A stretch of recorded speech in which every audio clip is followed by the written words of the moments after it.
Hello, friends. Did you know nearly 80% of those who watch my videos aren't subscribed? If you enjoy these stories, please hit that subscribe button and leave a like. It really helps. Thank you for being here. By the way, where are you watching from? Let me know in the comments.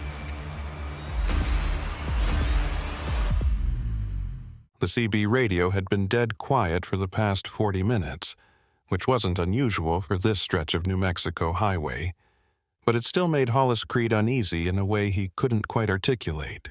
He'd been hauling freight for 16 years, mostly agricultural equipment and construction materials across the Southwest, and silence on the radio usually meant either everyone was asleep or nobody wanted to be on this particular road after dark. The digital clock on his Kenworth's dashboard showed 9:47 p.m. in pale green numbers, and the temperature gauge read 72 degrees, though the desert night felt colder than that through the slightly cracked window he kept open to stay alert. The load he was carrying, 30,000 pounds of industrial piping destined for a mining operation outside Albuquerque, had seemed straightforward enough when he'd picked it up in Tucson that morning. The dispatcher had given him the standard route, Interstate 10 to Interstate 25, straight shot north with maybe one fuel stop if he managed his time right. But road construction near Deming had forced him onto this detour, State Route 152, cutting through the absolute middle of nowhere, through mountains that looked like God had crumpled up the earth and forgotten to smooth it back out. His GPS had protested the detour at first, showing the road as a thin gray line with warnings about steep grades and sharp curves, but the highway patrol officer directing traffic had assured him it was passable for commercial vehicles and would save him 2 hours compared to sitting in the construction backup. Hollis had trusted that assessment, mostly because he didn't have much choice, and for the first hour the road had been exactly what the officer promised. Winding and steep in places, sure, but well-maintained and wide enough for his rig to handle without too much stress. The problem started when his fuel gauge began dropping faster than it should have been, the needle sliding from half full to a quarter tank in what felt like 15 minutes. He'd tapped the gauge twice with his knuckle, an old habit that never actually fixed anything but made him feel better about mechanical problems, and watched the needle bounce slightly before settling even lower than before. The nearest fuel stop, according to his GPS, was still 63 miles ahead, a truck plaza on the outskirts of Truth or Consequences, and at his current rate of consumption, he wasn't sure he'd make it that far. His emergency fuel reserves would get him maybe another 40 miles if he pushed it, but that still left him 23 miles short, assuming the gauge was even accurate anymore. The road curved sharply to the left, and his headlights swept across a weathered brown sign so faded he almost missed it. The letters were barely visible, worn down by decades of sun and sandstorms, but he could just make out the words, Dead Miners Crossing, 8 miles, followed by an arrow pointing down a narrow dirt road that branched off to the right. Below that, in smaller letters that he had to squint to read, Services available. No population number, no other information, just that cryptic promise of services that could mean anything from a gas station to a vending machine outside an abandoned post office. Still, 8 miles was better than 63, and if this Dead Miners Crossing place had even a small fuel pump, he could top off enough to reach the truck plaza without having to call for a tow in the middle of the night. Hollis clicked on his turn signal out of habit, even though there wasn't another vehicle in sight, and began the careful process of slowing his loaded rig for the turn onto the dirt road. The transition from asphalt to packed earth sent a different vibration through the cab, a rougher, more unpredictable rhythm that made his coffee thermos rattle in its holder. The road was barely wide enough for his truck, with desert scrub pressing in close on both sides, branches occasionally scraping against his mirrors with sounds like fingernails on metal. His headlights carved a tunnel through the darkness ahead, illuminating dust particles that hung in the air like suspended snow, and he could see jackrabbits frozen in the glare before they bolted into the safety of the brush. The 8 miles felt more like 80, each minute stretching out as the road wound through terrain that got progressively more desolate. No lights appeared in the distance, no reassuring glow of civilization, just more darkness and more desert. He checked his phone twice and found exactly what he expected. No signal at all, the screen showing those infuriating words, "No service," as if that was somehow helpful information. His CB radio continued its silent treatment. Not even static, just the faint electronic hum that told him the equipment was working, but nobody was out there to talk to. The fuel gauge had dropped another notch by the time he crested a small rise and finally saw something that wasn't desert or darkness. Dead Miners Crossing appeared in his headlights like a mirage made solid. A collection of maybe 24 buildings scattered along both sides of a single dirt street that looked like it had been transplanted from 1952 and left to rot. Most of the structures were single-story, built from desert stone and weathered wood that had been bleached gray by the sun. Several buildings had collapsed roofs, walls caving inward like broken ribs, windows either missing entirely or covered with boards so warped they barely served their purpose. A few buildings still seemed intact, or at least upright, including what looked like a small diner on the left side of the street, its windows showing dim interior lights that created rectangles of pale yellow against the surrounding darkness. Next to the diner stood a building with a hand-painted sign that read General Supply, and beyond that was a structure that might have been a boarding house, 2 stories tall with a sagging balcony that looked like it could collapse at any moment. What caught his attention most, though, was the fuel pump standing in front of what appeared to be an old service station on the right side of the street. The pump was ancient, probably hadn't been manufactured since the Eisenhower administration. One of those tall red cylinders with a glass top and analog numbers that flipped over mechanically when fuel was dispensed. It stood there like a forgotten monument, and while Hollis had serious doubts about whether it still functioned, it was the only option he had at the moment. He guided his rig down the main street, driving slowly to avoid potholes that could have swallowed his front tires, and pulled up alongside the pump, positioning his fuel tanks as close as the awkward angle would allow. The silence after he killed his engine was absolute and immediately unsettling. No wind, no insects, no distant hum of highway traffic, just a dead quiet that felt almost solid, like sound itself had given up on this place. Hollis sat in his cab for a moment, hands still resting on the steering wheel, letting his eyes adjust to the darkness beyond his headlights. He'd been in plenty of small desert towns over the years, places that time had mostly forgotten, but something about Dead Miners Crossing felt different, wrong in a way that made the hair on his forearms stand up. The buildings were too still, the shadows too deep, and that dim light from the diner windows flickered occasionally in a pattern that didn't match any electrical system he'd ever seen. He grabbed his flashlight from the door pocket, a heavy mag light that doubled as a decent weapon if things got weird, and climbed down from the cab. His boots hit the dirt street with soft thuds, and he stood there for a moment letting his legs adjust to being upright after 8 hours behind the wheel. The air smelled like dust, and something else. Something metallic and old like pennies that had been sitting in a jar for decades. He approached the fuel pump with his flashlight beam leading the way, and up close, the equipment looked even more ancient than he'd thought. The hose was cracked rubber patched in places with electrical tape that had turned brittle and yellow. The nozzle was a heavy metal thing that probably weighed 5 pounds, and the price display showed 19 cents per gallon. A number so outdated it was almost funny, except nothing about this situation felt humorous. Hollis tried the handle anyway, giving it an experimental squeeze, and was genuinely shocked when he heard the mechanical click of the internal mechanisms engaging. The pump was live, somehow, impossibly. He could hear fuel moving through ancient pipes, a gurgling sound that suggested the underground tank still held something flammable. He positioned the nozzle in his truck's fuel port and squeezed the handle again, watching with a mixture of relief and disbelief as actual diesel began flowing into his tank.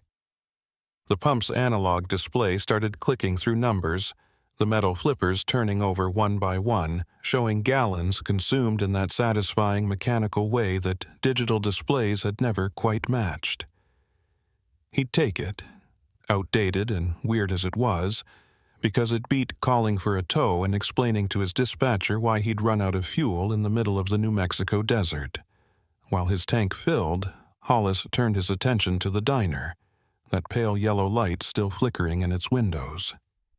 The building was small, maybe 12 feet wide and twice that deep, with a flat roof and walls made from stacked desert stone that had been mortared together by someone who clearly knew their craft. A faded sign above the door read, "Myrna's Place," in letters that might have been read once but had faded to a dull pink.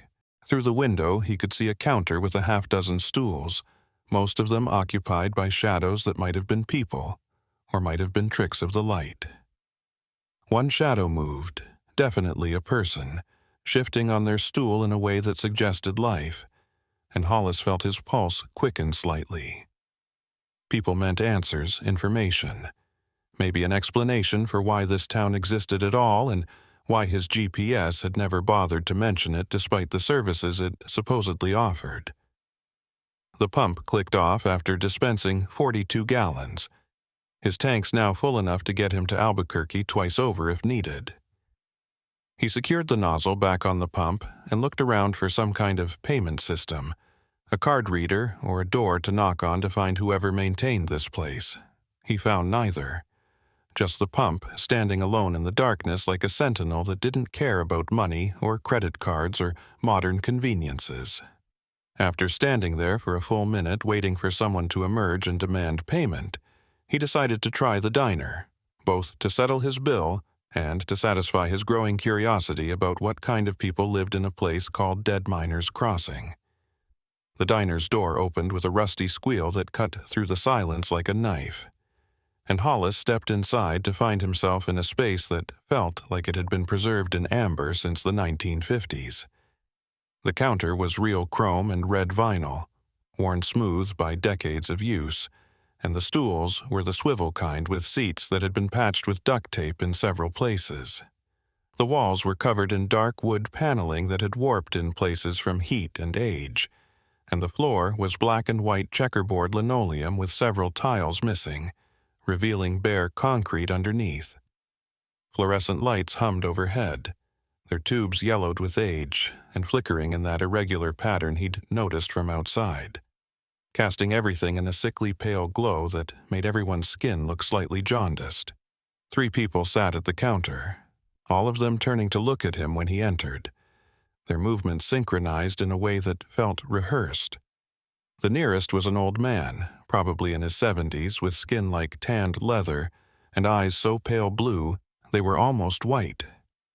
He wore denim overalls over a faded thermal shirt, and his hands wrapped around a coffee mug were knotted with arthritis, the fingers bent at odd angles. Beyond him sat a younger man, maybe in his 40s, with black hair slicked back with something that made it shine like oil in the fluorescent light.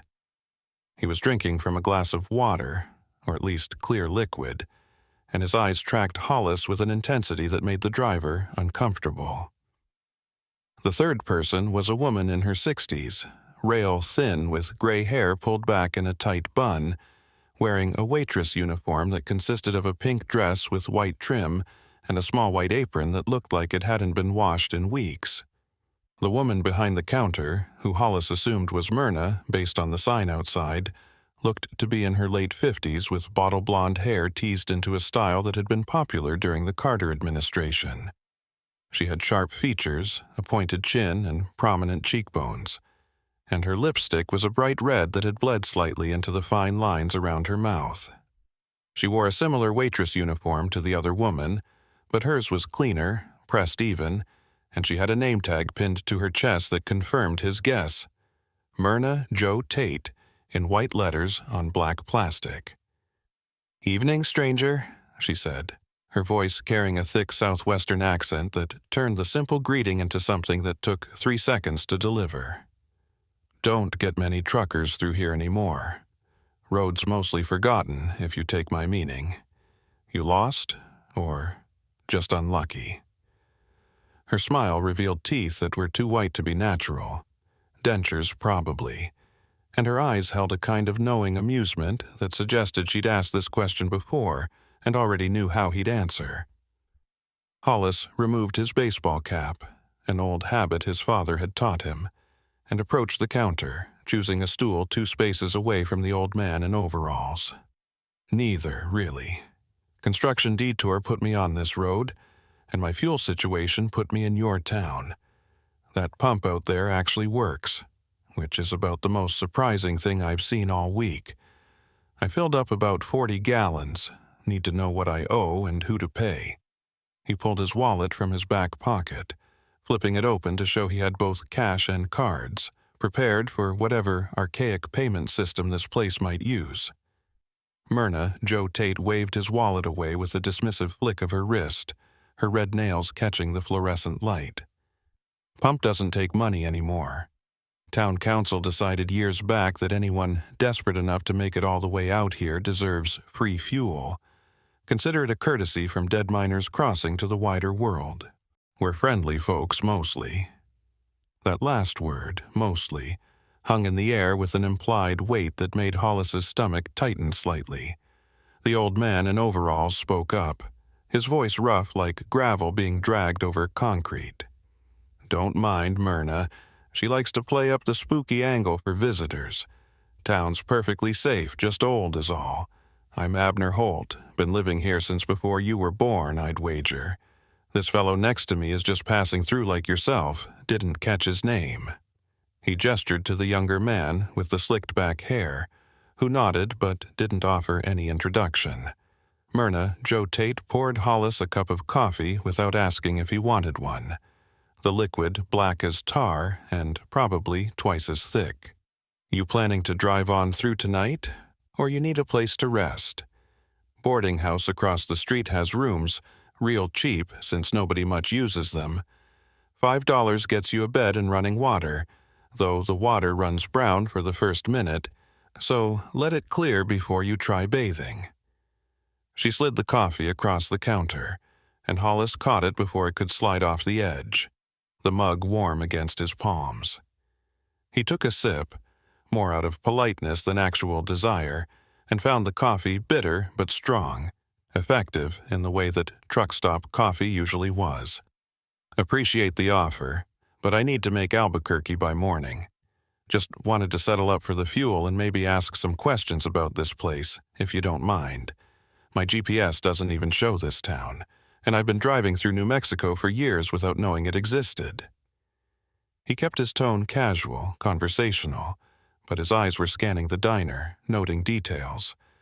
The kitchen area was dark, no cooking smells or sounds of preparation, and the fluorescent lights flickered in a pattern that seemed almost rhythmic now that he was paying attention.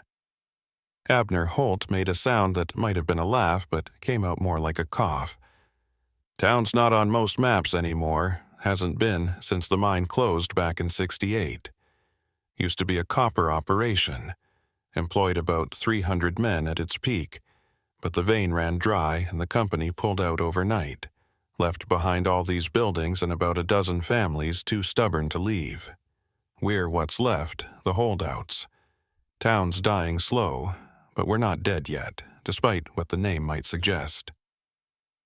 His pale blue eyes fixed on Hollis with an intensity that belied his casual tone. The man with slicked-back hair finally spoke, his voice surprisingly high-pitched, almost feminine. "You should stay the night. Road out of here gets tricky in the dark, lots of curves and no guardrails. Plenty of crosses along the roadside where people misjudge the turns. $5 is cheap insurance against joining them." He smiled when he said it, but the expression didn't reach his eyes, which remained flat and cold. Something about the way everyone was encouraging him to stay made Hollis want to do the opposite. his instincts screaming at him to finish his coffee, say his thanks, and get back on the road as quickly as possible. But he also knew his body's limitations, knew that 8 hours of driving, followed by another 4 or 5 to reach Albuquerque, was pushing into dangerous territory where exhaustion could be as deadly as any sharp curve. The logical part of his brain was already calculating the risk-reward ratio, weighing the strangeness of this town against the very real danger of falling asleep at the wheel somewhere in the mountains. The logical part was starting to win, much as he hated to admit it. "Maybe I will stay," he heard himself saying, the words coming out before he'd fully committed to the decision. "Just a few hours to sleep, then I'll be gone before dawn. That boarding house you mentioned, Myrna, is there someone I need to see about a room, or do I just pick one?"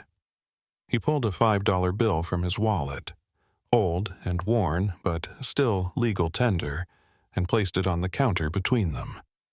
Myrna Joe Tate's smile widened, and for just a moment Hollis thought he saw something else in her expression. Something that might have been relief or satisfaction, or maybe hunger, though that didn't make any sense. She picked up the $5 bill with those red-nailed fingers and tucked it into her apron pocket. "Boarding house doesn't lock.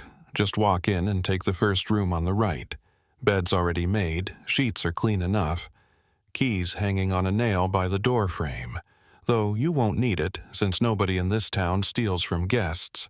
We have our peculiarities, but we're not thieves." She refilled his coffee without asking, the liquid steaming slightly as it hit the mug.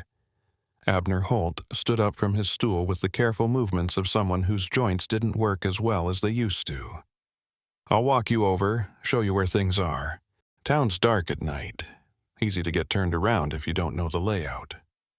He dropped a few coins on the counter, pennies and nickels that looked like they'd been minted decades ago, and shuffled toward the door without waiting for Hollis's response. The trucker drained his coffee in 3 long gulps, the bitterness coating his tongue, and stood to follow. The man with slicked back hair watched him leave with those cold eyes, and Myrna Joe Tate was already refilling the other customers' cups before the door squealed shut behind him. Outside, the darkness felt thicker than before, more oppressive, and Hollis's truck sat where he'd left it, illuminated by a single functioning streetlight that cast long shadows across the hood. Abner Holt moved with surprising speed for his age, his boots kicking up small clouds of dust as he crossed the street toward the boarding house. "You'll want to keep your door closed tonight," he said over his shoulder, his voice barely above a whisper. "Town gets strange after midnight. Noises you can't explain, shadows that move wrong. Nothing that'll hurt you probably, but nothing that'll help you sleep either if you let it get in your head. Best to just ignore whatever you hear and keep your eyes shut until morning." "What kind of noises?" Hollis asked, his hand instinctively moving to the maglite on his belt. "Animals? Wind? What are we talking about here?" But Abner Holt had already reached the boarding house steps and was climbing them without answering, leaving Hollis to follow and wonder what exactly he'd agreed to by deciding to stay in Dead Miners Crossing. The boarding house stairs creaked under Hollis's weight in a way that suggested the wood had been slowly rotting for decades, each step producing a slightly different pitch of complaint. Abner Holt reached the top first and pushed open the front door, which swung inward with a prolonged groan that echoed through what sounded like a completely empty interior. No light came from inside, just a rectangle of deeper darkness that smelled like dust and something else, something organic and unpleasant that Hollis couldn't quite identify. He clicked on his maglite before crossing the threshold, the beam cutting through the gloom to reveal a narrow hallway with walls covered in peeling floral wallpaper that might have been pink once but had faded to a sickly beige. The first door on the right stood slightly ajar, and Abner Holt pushed it open fully, revealing a small room maybe 10 feet by 12 with a single bed pushed against the far wall. The bed frame was iron, painted white but chipped in places to show rust underneath, and the mattress looked thin enough that Hollis figured he'd be feeling the springs by morning. A wooden chair sat in the corner, one leg slightly shorter than the others, and a small dresser with a cracked mirror occupied the space beside the door. The room's single window was covered with a sheet that had been tacked to the frame, the fabric yellowed and torn in places. A bare light bulb hung from the ceiling on a frayed cord, but when Hollis tried the switch on the wall, nothing happened. "Power's intermittent," Abner Holt explained, moving to the dresser and pulling open the top drawer to reveal a camping lantern and a box of matches. "House wiring's older than I am, and nobody's bothered to update it in 40 years. Lantern works fine, though. Got fresh batteries last month." He lifted the lantern and clicked it on, bathing the room in a pale LED glow that somehow made everything look worse, more decayed, like the light was revealing details better left hidden. Hollis could see water stains on the ceiling now, spreading out from the corners like brown flowers, and the floorboards were warped in places, creating uneven surfaces that would make walking in the dark treacherous. The old man set the lantern on the dresser and moved toward the door, his pale eyes reflecting the light in a way that made them look almost luminescent. "Key's right here on this nail, like Myrna said, but you won't need it. Door latches from the inside with this deadbolt, see?" He demonstrated, sliding a heavy brass bolt into place with a solid click. "Bathroom's down the hall, second door on the left. Water runs brown at first, but clears up if you're patient. There's a pump out back if the taps don't work. Happens sometimes when the pressure drops. Any questions before I leave you to it?" Hollis had about 100 questions, starting with why anyone would choose to live in a place this deteriorated, and ending with what exactly Abner meant by the town getting strange after midnight. But he was tired enough that the questions felt heavy in his mind, weighted down by the exhaustion settling into his bones. "I'm good," he said, setting his overnight bag on the chair. "Appreciate the help. I'll be out of here before sunrise, back on the road where I belong." Abner Holt nodded slowly, his expression unreadable in the lantern light. "Most folks say that, some of them even manage it." He pulled the door shut as he left, his footsteps fading down the hallway and then the stairs, each creak growing fainter until Hollis heard the front door close with a distant thud. The silence that followed was absolute, pressing in on him from all sides like something physical. He could hear his own breathing, the slight whistle in his nose from a deviated septum he'd never bothered to get fixed, and the faint ticking of his watch marking seconds that felt longer than they should. He slid the deadbolt home and tested it twice, pulling on the door to make sure it held firm. The mechanism was solid despite its age, and that gave him some small measure of comfort. He'd slept in worse places over the years, truck stops with questionable security and rest areas where the bathroom lights flickered with the same sickly frequency he'd seen in Myrna's diner. This was just another night in another forgotten place, nothing more. He repeated that thought like a mantra as he kicked off his boots and stretched out on the bed fully clothed, not trusting the sheets enough to get under them. The mattress was every bit as uncomfortable as he'd predicted, springs poking through the thin padding to press against his back and shoulders, but exhaustion was already pulling him down toward sleep. The last thing he remembered before drifting off was the sound of his own breathing and the distant rumble of what might have been thunder, though the sky had been clear when he'd walked from the diner to the boarding house. Sleep came in stages, consciousness fading like someone slowly turning down a dimmer switch, and for a while everything was dark and peaceful, and exactly what he needed after 8 hours behind the wheel. The scraping sound woke him.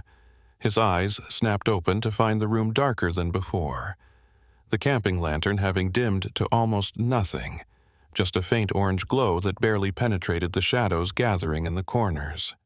He lay perfectly still, listening, trying to identify the source of the sound that had pulled him from sleep. It came again, a long, drawn-out scrape like metal dragging across wood, coming from somewhere below him. The floor, he realized, The sound was coming through the floorboards from whatever space existed beneath the boarding house.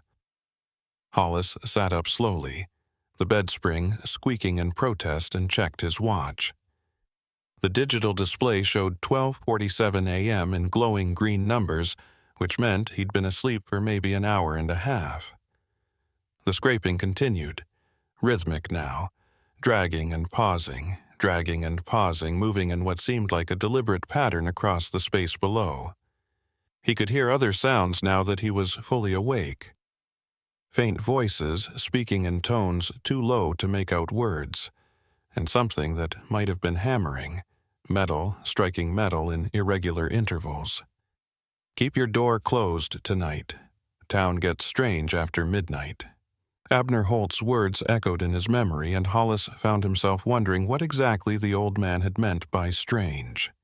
This didn't feel like random noise or the settling of an old building. This felt purposeful, organized, like people were working on something in the middle of the night directly beneath where he was trying to sleep. He swung his legs off the bed and stood, his sock feet finding the warped floorboards, and moved to the window. The sheet tacked over it was thin enough that he could see light bleeding through from outside. Not the steady glow of streetlights, but something flickering and orange, like firelight. He pulled back the corner of the sheet and looked out onto the main street of Dead Miners Crossing. What he saw made his breath catch in his throat, and his pulse quicken to a rate that felt unsustainable. The street was full of people, dozens of them, maybe more, moving in and out of buildings with an urgency that hadn't been present when he'd arrived. They carried lanterns and flashlights, creating pools of moving light that swept across building facades and illuminated faces for brief moments before plunging them back into shadow. Several men were loading something into a truck parked near the old service station, heavy objects wrapped in canvas that took 2 people to lift. Others were entering and exiting the general supply building, emerging with boxes and crates that they stacked in neat piles on the street. The scraping sound came again, louder now, and Hollis looked down to see a man directly below his window dragging what appeared to be a section of metal railing across the dirt. The man stopped, repositioned his grip, and continued dragging toward a growing pile of scrap metal that sat in front of the building adjacent to the boarding house. His face was covered in dust or ash, making it impossible to determine his age, and he wore clothing that looked decades out of date, work pants held up with suspenders, and a shirt with the sleeves rolled to his elbows. He didn't look up, didn't acknowledge the window above him, just kept working with the single-minded focus of someone on a schedule. Hollis let the sheet fall back into place and backed away from the window, his mind racing to make sense of what he'd seen. This wasn't random activity. This was organized, coordinated, like the entire town had been waiting for him to fall asleep before beginning whatever work they'd been planning.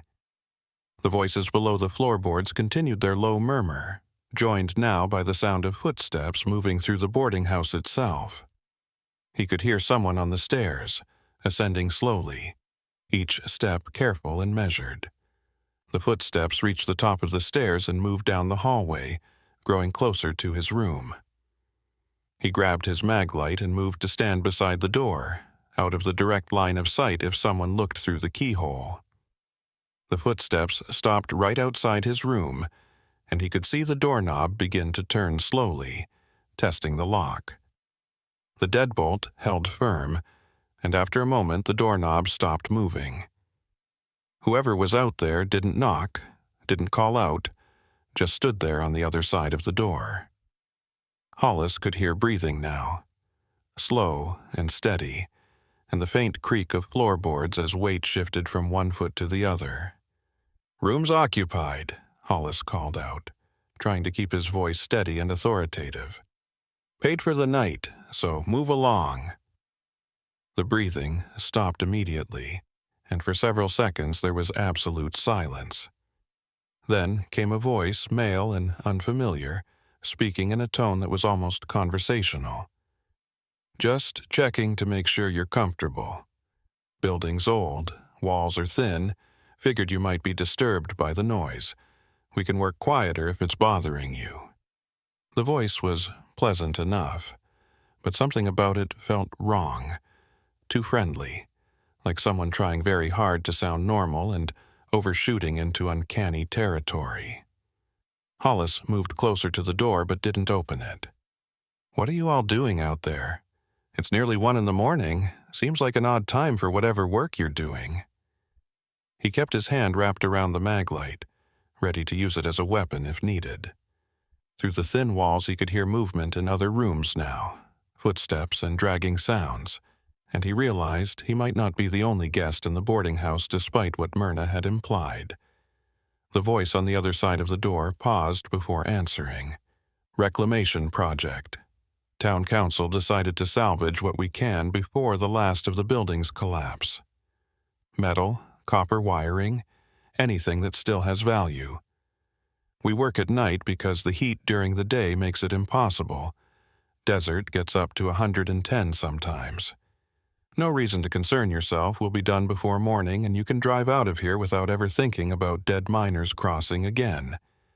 Most people do exactly that. Something about the phrasing bothered Hollis. The way the man said most people instead of everyone. "And what about the people who don't forget?" he asked, his voice dropping lower. "What happens to them?" The silence that followed was longer this time, stretching out for 10 or 15 seconds.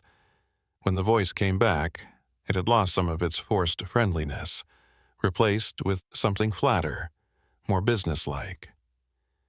"They tend to stay longer than they planned. Helps us with the reclamation work, actually. Always need extra hands, especially for the heavy lifting. But that won't be you. You've got places to be, schedule to keep. We respect that. Just wanted to check on you, make sure you're settled. Sleep well." The footsteps retreated down the hallway and descended the stairs, fading into the general noise of whatever work was happening throughout the town. Hollis stood by the door for a full minute, listening to the sounds filtering up through the floorboards and seeping through the walls. The scraping continued, joined by hammering and the occasional shout of someone coordinating movement of heavy objects. He moved back to the window and looked out again, this time counting the people he could see. 17 on the street itself, with more entering and exiting buildings every few seconds. The truck he'd seen earlier was gone, replaced by a flatbed loaded with what looked like sections of wooden framing and bundles of copper pipe. 2 men were securing the load with rope, working in synchronized movements that suggested they'd done this many times before. His truck sat where he'd left it, untouched and almost glowing under the single working streetlight. The distance between the boarding house and his Kenworth was maybe 60 feet, a straight shot across the main street if he moved fast. The smart play would be to grab his bag, walk out the front door like he owned the place, climb into his cab, and drive until Dead Miners Crossing was nothing but a memory in his rearview mirror. The dumb play would be to stay here until morning and see what these people were really doing, satisfying his curiosity at the potential cost of getting pulled into whatever reclamation work they were so focused on. He was still weighing his options when he heard the sound of a truck engine starting somewhere nearby, followed by another and then a third. Through the window, he watched 3 pickup trucks pull into the street from various side roads, their beds already loaded with salvaged materials. They formed a loose convoy and drove slowly through the town, heading toward the road that led back to the highway. Within minutes they were gone, taillights disappearing into the desert darkness, and the activity on the street began to wind down. People started returning to buildings, extinguishing lanterns, reducing the overall light level until only a few scattered sources remained. Hollis made his decision. He grabbed his overnight bag, pulled on his boots without bothering to lace them properly, and moved to the door. The deadbolt slid back with a click that sounded impossibly loud in the relative quiet, and he pulled the door open slowly, checking the hallway before stepping out. Empty, at least visibly, though he could still hear movement somewhere else in the building. He moved quickly toward the stairs, his boots making soft thuds on the warped floorboards, and descended as quietly as his size and urgency would allow. The front door of the boarding house stood slightly ajar, and he pushed through into the night air, which felt cooler than it had any right to be. The street was nearly empty now, just a few stragglers finishing whatever tasks they'd been assigned. He recognized Myrna Jo Tate standing in the doorway of her diner, watching the remaining workers with her arms crossed over her chest. She saw him immediately, her head turning to track his movement as he crossed toward his truck, but she didn't call out or try to stop him. Abner Holt emerged from the general supply building carrying a box that looked heavy despite his age, and when he spotted Hollis, he set the box down and walked over to intercept him. "Couldn't sleep through the noise," he said, not phrasing it as a question. "Told you the town gets strange after midnight. We're not trying to disturb anyone. It's just the work needs doing, and nighttime's the only time we can do it without attracting attention from passing aircraft or satellites. Government's particular about abandoned towns, likes to make sure they stay abandoned." Hollis stopped a few feet from his truck, his hand already reaching for his keys. "What exactly are you salvaging that requires this much secrecy? Because this doesn't feel like a simple reclamation project. This feels like you're hiding something, and I've spent enough years on the road to recognize when a situation is about to go bad." He kept his voice level but firm, making it clear he wasn't looking for trouble, but wasn't about to be intimidated either. Abner Holt's pale eyes studied him for a moment, and then the old man smiled, revealing teeth that looked too perfect for someone his age. "Smart man, you're right to be cautious. What we're doing here isn't exactly legal, but it's not harmful either. The mine that closed in '68 didn't run dry like I told you earlier. It hit something, a vein of ore so rich the company that owned it decided to seal the tunnels and abandon the operation rather than report it. Corporate politics, something about mineral rights they didn't want to share with the government. They paid off the workers, built these buildings as a consolation prize, and told everyone the copper was gone." The old man moved closer, lowering his voice even though no one else was within earshot. "Problem is, a few of us knew the truth. We stayed behind after the company pulled out, reopened the tunnels, and we've been quietly mining that vein for the past 50 years. We sell the ore through back channels, use the money to maintain the equipment and pay for supplies. The salvage work you're seeing tonight is actually removing safety equipment and shoring materials from abandoned sections of the mine. We relocate it to active areas where it's needed. Can't exactly order that stuff through normal suppliers without raising questions about why we need it." Hollis processed this information, trying to determine if it made sense or if Abner was feeding him a story designed to sound plausible while hiding something worse. "And the people who stay longer than they planned? What's that about?" He moved closer to his truck, reducing the distance between himself and escape. Abner Holt shrugged, a gesture that looked almost rehearsed. "Sometimes we offer them work. Pays good, cash only, no taxes. Some folks need that kind of arrangement, especially if they're running from something or trying to start over somewhere no one will find them. But you're not that kind of person. You've got a clean record, a life waiting for you in Albuquerque. You'll drive out of here, deliver your load, and by tomorrow night you'll be having dinner somewhere nice, telling your friends about the weird ghost town you stumbled into that one time. That's how this usually goes. Usually, but not always." The implication hung between them, and Hollis decided he'd heard enough. He pulled his keys from his pocket and moved to his truck door, unlocking it with the remote and pulling it open in one smooth motion. "Appreciate the honesty, and the fuel. I'll be leaving now." He climbed into the cab and started the engine, the diesel rumbling to life with a sound that felt reassuring in its familiarity. Abner Holt stepped back, raising one hand in a farewell gesture that seemed almost mocking. "Safe travels. And if you're smart, you'll forget you ever saw this place. GPS doesn't show it for a reason." He turned and walked back toward the general supply building, disappearing through its dark doorway without looking back. Hollis put the truck in gear and began the careful process of maneuvering out of the tight spot where he'd parked. His headlights swept across the buildings as he turned, and he caught a glimpse of faces in windows, people watching him leave with expressions he couldn't quite read. Myrna Jo Tate was still standing in her diner doorway, and as he drove past, she raised one hand in a wave that felt more like a dismissal than a goodbye.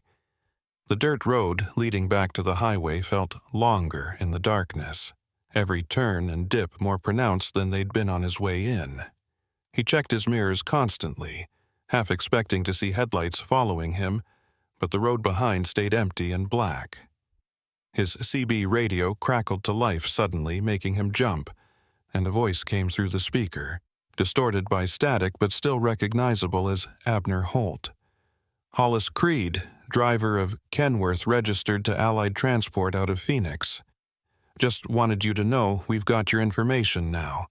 Plate number, truck identification, even your social security number from the credit card you offered Myrna but didn't use. We like to keep records of everyone who passes through, just in case we need to reach out someday. You understand?" The transmission cut off before Hollis could respond, and when he tried to key his mic to answer, nothing happened. The radio was dead, not even static anymore, just silence.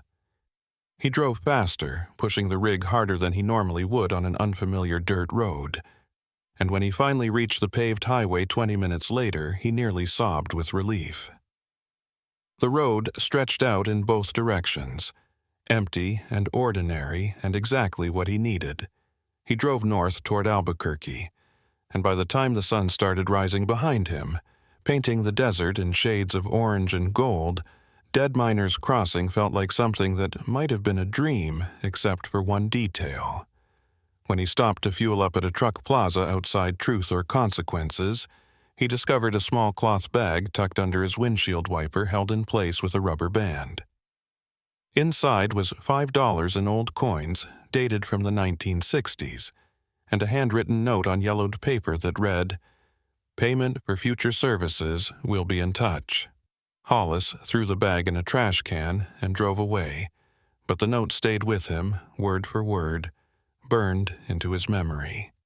3 weeks later, he received a text message from an unknown number, just a set of GPS coordinates and the words, "Another delivery waiting," same terms as before. He deleted the message and changed his phone number, but somewhere in the back of his mind he knew it wouldn't matter. Dead Miners Crossing had his information, and people who operated that far off the books didn't let potential assets simply walk away. He still drives trucks, still hauls freight across the Southwest, but now he plans his routes carefully, avoiding State Route 152 and any road that might lead him back to that forgotten town in the middle of the New Mexico desert. Sometimes, late at night when he's pulled over at a rest stop, he sees trucks with no company markings idling nearby, and he wonders if they're from Dead Miners Crossing, watching, waiting, making sure he remembers the debt they believe he owes them. He's never gone back, and he never will. But the fear that someday he won't have a choice keeps him checking his mirrors more than he should. 6 months passed before Hollis Creed made the mistake of thinking he'd escaped Dead Miners Crossing for good. 6 months of deliberately rooting around that entire section of New Mexico, adding hours to his trips and burning extra fuel to avoid even the possibility of ending up on State Route 152 again. His dispatcher had questioned the routing changes at first, pointing out that he was costing the company money with his detours, but Hollis had blamed it on road conditions and uncomfortable rest stops, vague excuses that were accepted without much scrutiny. The extra miles meant less profit for him personally, cutting into his per-mile rate. But he considered it cheap insurance against whatever those people in that ghost town had planned for him.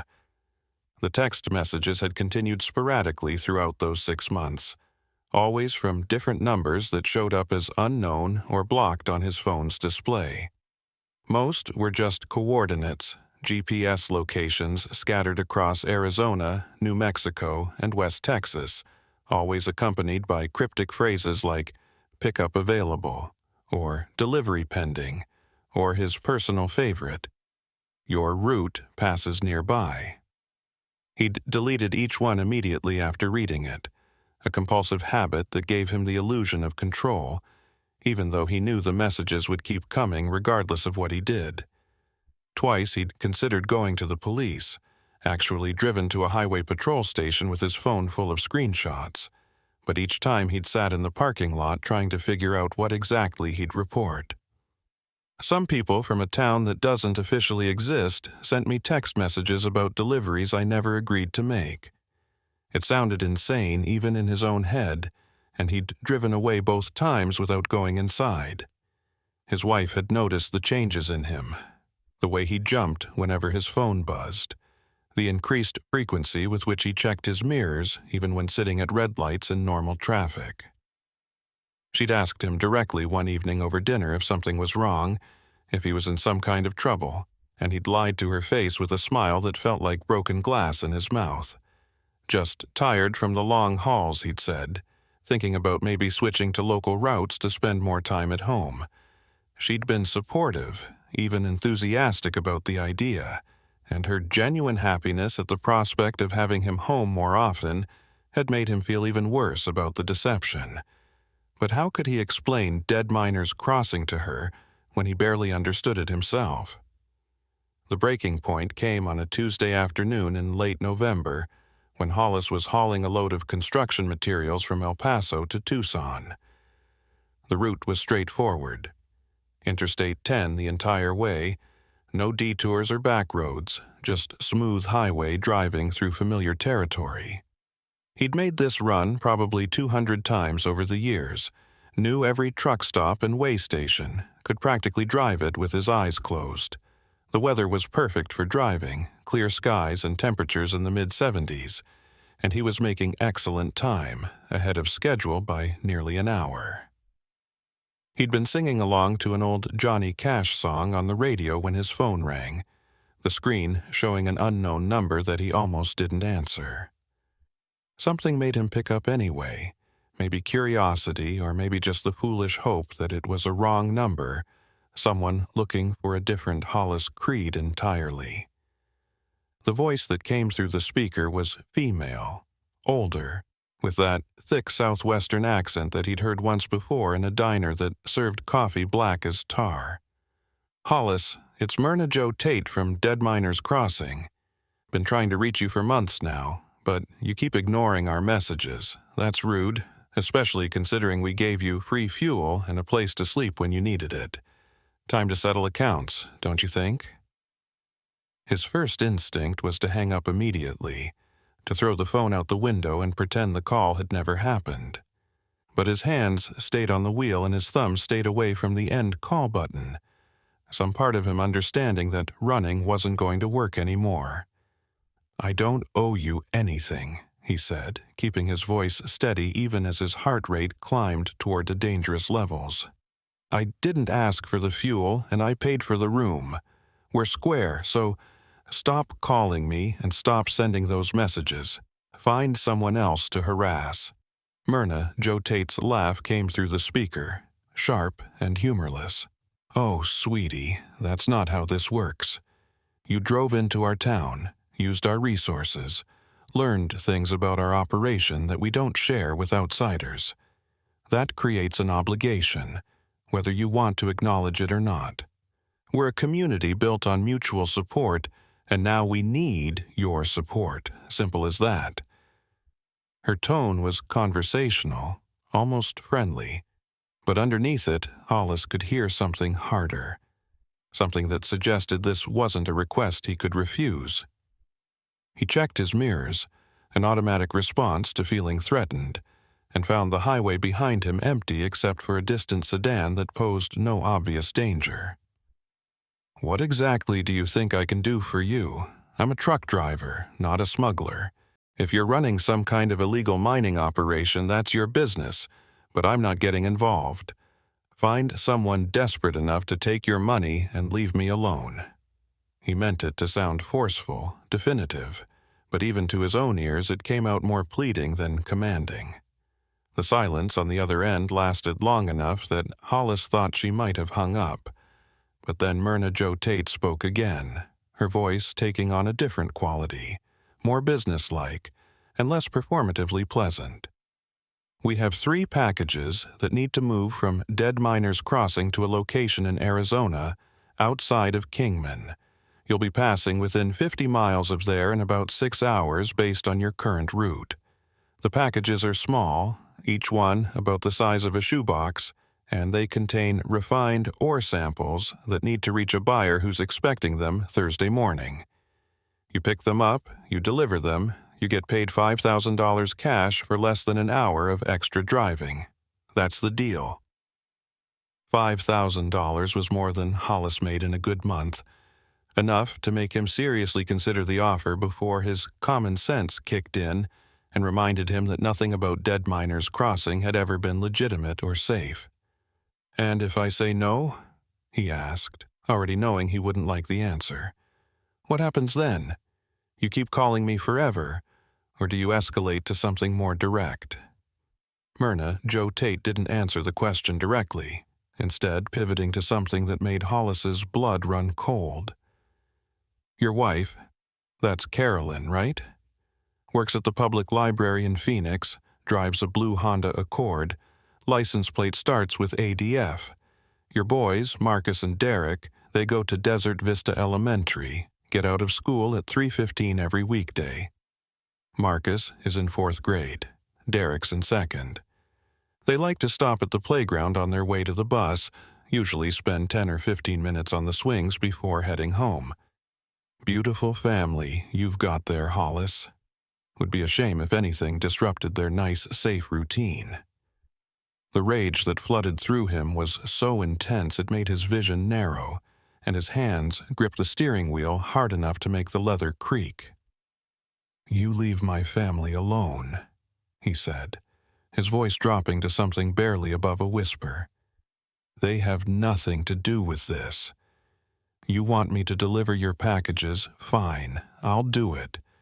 But if I see anyone near my wife or my kids, if I even suspect you're watching them, I'll drive straight to the FBI and tell them everything I know about your operation. I'll burn your entire town to the ground, and I won't care what it costs me." Myrna Jo Tate's response was immediate and carried no trace of the earlier friendliness. "You do that, Hollis, and you'll never see your family again. Not because we'll hurt them, though we certainly could, but because you'll spend the rest of your life in a federal prison after we make sure the authorities find certain materials in your truck. Materials you didn't know were there, but that won't matter much to a jury. We've been doing this a long time, and we know how to protect ourselves. So let's skip the threats and get down to business. You pick up the packages tonight, you deliver them tomorrow morning, and then we're done. This one favor settles your obligation to Dead Miners Crossing, and you never hear from us again. That's the best deal you're going to get." Hollis drove in silence for nearly a mile, watching the white lines of the highway blur past while his mind raced through options that all ended badly. He could call the police right now, report the threat against his family, but then what? Would they take him seriously without any evidence? Would they be able to protect Carolyn and the boys against people who operated completely off the grid? And if Myrna Jo Tate was telling the truth about planting evidence in his truck, how could he prove his innocence? These people had his personal information, his routes, probably even access to his truck when he wasn't watching it. They'd had 6 months to set up whatever insurance policy they needed to keep him compliant. "When and where?" he asked finally, the words tasting like surrender. "And I want your word that this is the only thing you'll ever ask me to do. One delivery, and then you delete my information and pretend you never met me. That's the condition." It was a weak condition, unenforceable, and probably meaningless, but he needed to say it anyway. needed to maintain some illusion that he had any leverage in this situation. Myrna, Joe Tate's voice brightened immediately, the false friendliness returning like a mask sliding back into place. Smart decision. You'll exit Interstate 10 at mile marker 89. That's about 3 hours from your current position. Take the access road north for exactly 2.7 miles until you reach an abandoned gas station. Someone will be waiting there with the packages. Shouldn't take more than 5 minutes to load them. After your delivery in Tucson, you'll head north toward Kingman on Highway 93. There's a rest area at mile marker 142. Pull in there tomorrow morning around 7. Someone will approach your truck, you'll hand over the packages, and you'll drive away $5,000 richer. Simple, clean, over before you know it. Nothing about this situation felt simple or clean, but Hollis found himself agreeing anyway, confirming the details and memorizing the locations even as part of his brain screamed at him to find another way out. The call ended without any further pleasantries, and he was left alone in his cab with the sound of the diesel engine and the weight of what he'd just agreed to do pressing down on his chest like a physical thing. He thought about calling Carolyn, warning her to keep the boys close and watch for anyone suspicious, but what would he say that wouldn't terrify her? "Sorry, honey, I got mixed up with some criminals from a ghost town and now they might be watching our children?" That conversation would end with her calling the police herself, which might be the smart play, except for the threat of planted evidence that could destroy his life, even if it ultimately couldn't be proven. The 3 hours to mile marker 89 passed in a haze of anxiety and second-guessing, every mile marker another countdown to a decision he couldn't take back. The construction materials he was hauling suddenly felt like they weighed twice as much, dragging at his truck and making the whole rig feel sluggish and unwieldy. He stopped once at a rest area to use the bathroom and splash water on his face, checking his load and his truck for any signs of tampering, finding nothing, but also knowing that he probably wouldn't recognize signs of professional sabotage if he saw them. These people had been running their illegal operation for 50 years, according to Abner Holt, which meant they knew how to avoid detection and how to handle anyone who threatened their security.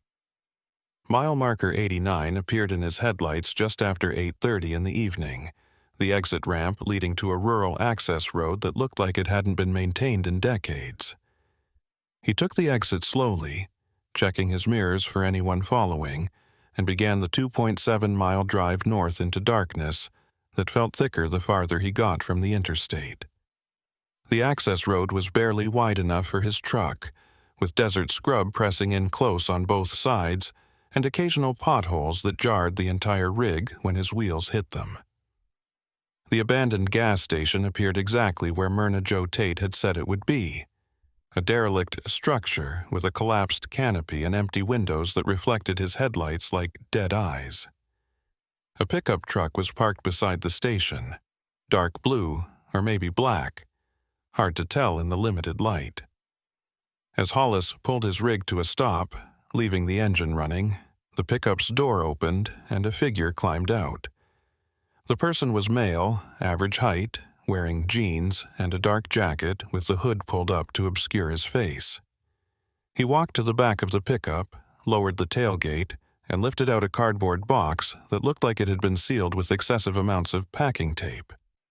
The man carried the box to Hollis's truck and tapped on the passenger door with one knuckle. Hollis unlocked the door and pushed it open, and the man climbed up into the cab with the box balanced on one arm. Up close, with the cab's interior lights on, Hollis could see that the man's face was covered with a bandana pulled up to just below his eyes, leaving only a strip of skin and eyebrows visible. "3 packages," the man said, his voice muffled by the fabric. "They're fragile, so don't stack anything heavy on them and try to avoid rough roads. The buyer will inspect them before payment, so any damage comes out of your cut. Understood?" Hollis nodded, taking the box and setting it on the passenger seat. The weight was substantial, maybe 30 or 40 pounds total, and he could feel something shifting inside despite the careful packing. The man watched him handle the box with an intensity that suggested he was evaluating Hollis's competence, looking for any sign that this delivery might go wrong. Delivery location is the rest area at mile marker 142 on Highway 93, tomorrow morning at 7. Don't be late, don't be early, and don't open the packages. The buyer will know if you tampered with them, and the consequences for that would be severe. Any questions? Hollis had about 1,000 questions, starting with what exactly was in the packages and ending with how he'd gotten his life to a point where this seemed like a reasonable course of action. But he kept them all to himself, just shaking his head and watching as the man climbed back down from the cab and returned to his pickup. The truck's engine started immediately, headlights cutting through the darkness as it turned and drove back toward the access road, leaving Hollis alone with his cargo and his guilt. The drive to Tucson passed without incident, and he delivered his construction materials to the job site just after midnight, spending the required time watching the forklift operators unload his trailer while he filled out paperwork and tried not to think about the box sitting in his cab. His hands were shaking badly enough that his signature looked nothing like his usual neat script, and the job site supervisor asked if he was feeling all right, if maybe he needed to take a break before driving any further. Hollis assured him everything was fine, just tired from the long haul, and climbed back into his cab as soon as the trailer was empty and the paperwork was complete. He'd planned to grab a few hours of sleep at a truck stop before heading north to Kingman, but sleep felt impossible with the packages sitting 3 feet away from him, so he just started driving. Highway 93 was empty at this hour. Maybe a few scattered vehicles, but mostly just darkness and the occasional lights of small towns passing by on either side. His CB radio had been quiet since leaving Tucson, no chatter from other drivers, no weather updates or traffic warnings, just static and silence that made the cab feel even more isolated. He kept glancing at the box on his passenger seat, wondering what refined ore samples looked like, and whether that's really what he was carrying, or if Myrna Jo Tate had lied about the contents to make him more compliant. Mile marker 142 appeared in his headlights at 6:47 a.m., 13 minutes early, according to his dashboard clock. The rest area was one of those minimal facilities, just a parking lot with a few concrete picnic tables and a restroom building that looked like it had been constructed in the 1970s and never updated. No other vehicles were present when he pulled in, which made him nervous enough to consider driving past and abandoning the whole plan. But he knew that wouldn't solve anything, would only delay whatever consequences Myrna Jo Tate had planned for non-compliance. So he parked his rig in a spot with a clear view of the entrance and waited. The vehicle that pulled in at exactly 7 o'clock was a white cargo van, windowless and unmarked, the kind of vehicle that could belong to any contractor or delivery service. It parked 3 spots away from Hollis's truck, and the driver's door opened to reveal a woman in her 30s, blonde hair pulled back in a ponytail, wearing coveralls and work boots that looked genuinely used rather than performatively dirty. She walked directly to Hollis's passenger door and knocked twice, a businesslike sound that conveyed efficiency rather than aggression. Hollis handed her the box through the passenger window, and she took it without a word, carrying it back to her van and disappearing inside for maybe 2 minutes. When she emerged, she was holding a manila envelope that she brought back to his truck, passing it through the window with the same businesslike efficiency. "Count it if you want," she said, her voice neutral and unaccented. 5,000 in hundreds, non-sequential bills. Your obligation to Dead Miners Crossing is now fulfilled. Don't try to contact them, don't go looking for that town again, and don't talk to anyone about what you transported. This conversation never happened. She walked back to her van without waiting for a response, started the engine, and drove away, leaving Hollis sitting in the rest area parking lot with a manila envelope full of cash and the growing certainty that he'd just made the biggest mistake of his life. He opened the envelope and counted the money mechanically, finding exactly 50 $100 bills that looked and felt legitimate. $5,000 for less than 2 hours of extra driving and the complete compromise of whatever ethics he'd thought he possessed. He stuffed the envelope under his seat and sat there for a long time, watching the sun climb higher in the desert sky and trying to figure out what kind of person he'd become. The drive home to Phoenix took 4 hours, and when he walked through his front door just after noon, Carolyn was there with a smile that made him feel like the worst human being alive. She'd made his favorite lunch, meatloaf sandwiches with the thick-cut bread he loved, and the boys were at school, so they had the house to themselves for a few hours. They ate together at the kitchen table, and she told him about her week at the library, about the difficult patron who'd complained that the computers were too slow, and the elderly man who'd asked her to help him send an email to his granddaughter. Normal life, ordinary problems, everything he'd been risking with his decision to help Dead Miners Crossing. He didn't tell her about the delivery, didn't mention the $5,000 hidden in his truck, just listened to her talk and tried to appreciate what he had before it all came crashing down. Because, despite what the woman in the van had said about his obligation being fulfilled, Hollis knew with absolute certainty that Dead Miners Crossing wasn't done with him. People who operated the way they did, who threatened families and planted evidence and ran illegal mines in ghost towns, those people didn't just let assets walk away after one successful job. They'd be back with another delivery or another favor, and each time it would get a little worse, a little more illegal, until he was in so deep that there was no way out that didn't end with prison or worse. That evening, after Carolyn had gone to bed and the boys were asleep in their rooms, Hollis sat in his truck in the driveway and took out the manila envelope. He counted the money one more time, all $5,000 of it, and then he started his truck and drove to the nearest police station. He walked inside with the envelope in his hand and asked to speak with someone about illegal mining operations in New Mexico, and 3 hours later he'd told his entire story to a federal agent who specialized in interstate smuggling and organized crime.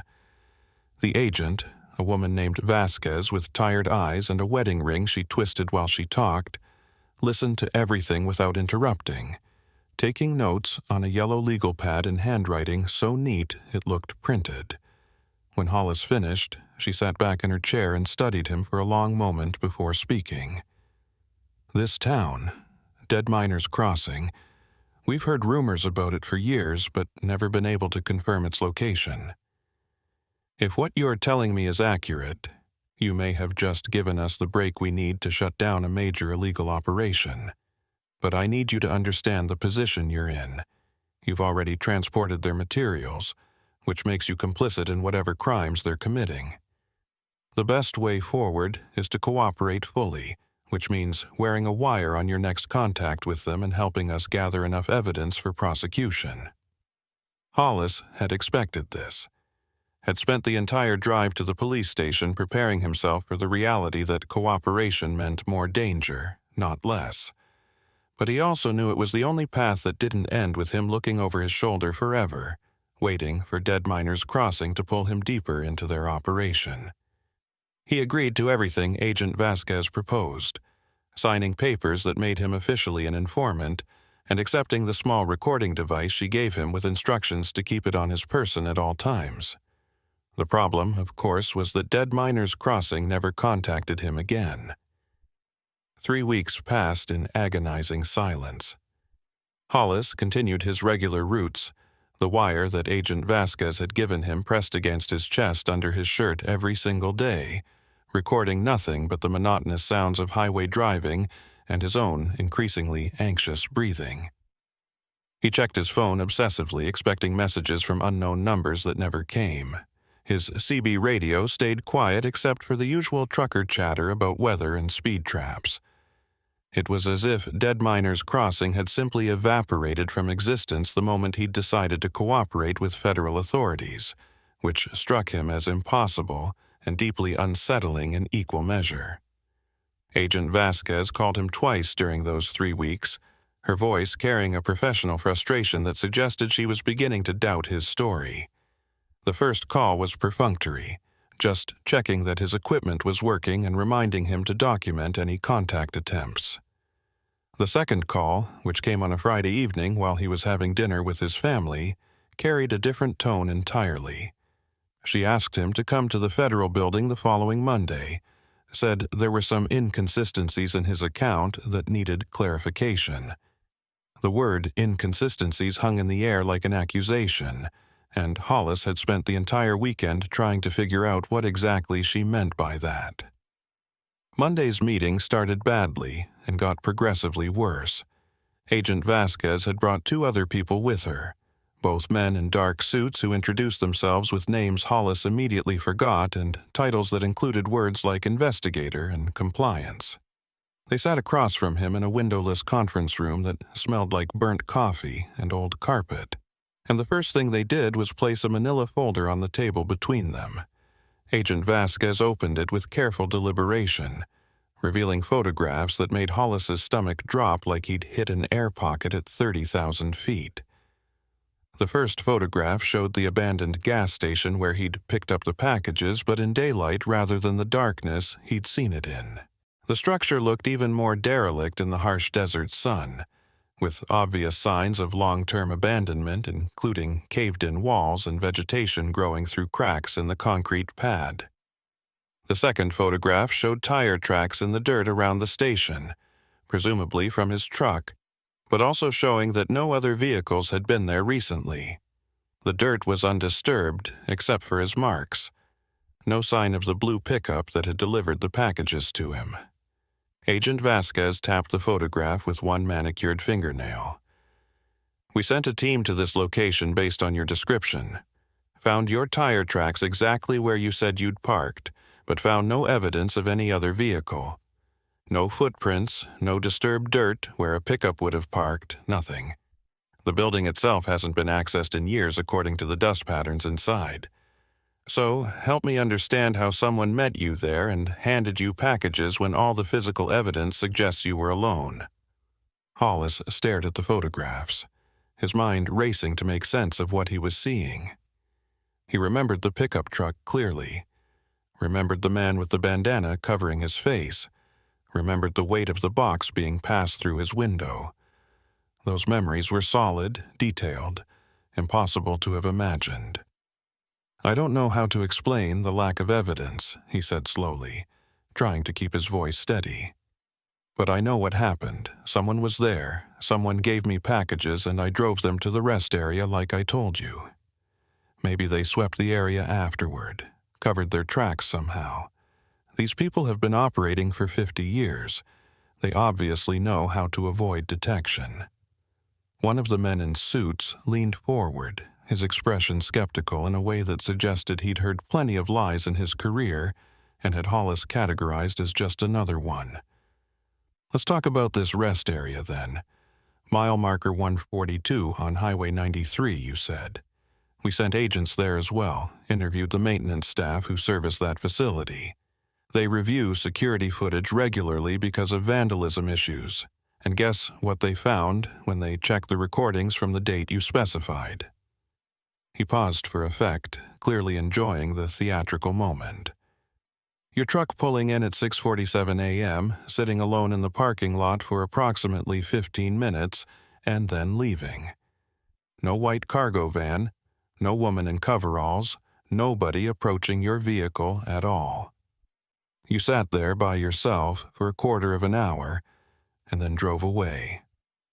The conference room felt like it was shrinking, walls pressing inward while Hollis tried to process information that directly contradicted his lived experience. He could remember the woman's face, remember her blonde ponytail and the efficiency of her movements, remember the manila envelope being passed through his window. The memory was crystal clear, detailed enough that he could recall the small scar on her left hand and the way her coveralls had oil stains near the right pocket. "That's impossible," he said. knowing how weak it sounded even as the words left his mouth. I saw her. I talked to her. She gave me $5,000 that I turned over to Agent Vasquez. That money had to come from somewhere. Agent Vasquez pulled another photograph from the folder, this one showing a stack of $100 bills on what looked like a laboratory table. About that money.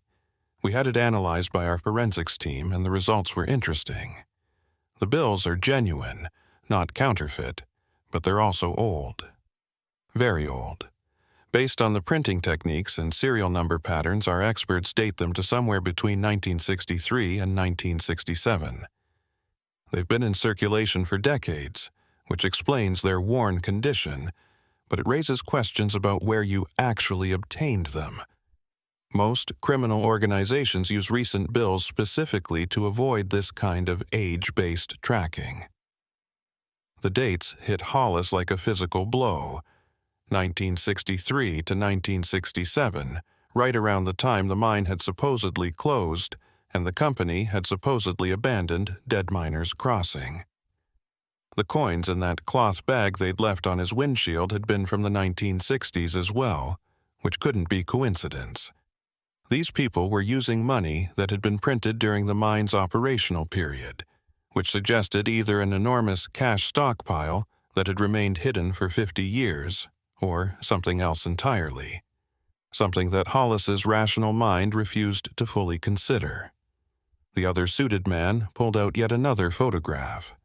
This one showing a satellite image of the area where State Route 152 ran through the New Mexico desert. He'd marked the image with a red circle, highlighting a section of terrain that looked completely undeveloped, just empty desert and rock formations. This is where you claim Dead Miners Crossing is located, based on the GPS data from your truck's onboard system. We've reviewed satellite imagery from the past 20 years, and there's never been any settlement in this area. No buildings, no roads, no infrastructure of any kind. What you're describing simply doesn't exist, and never has, at least not according to any records we can find.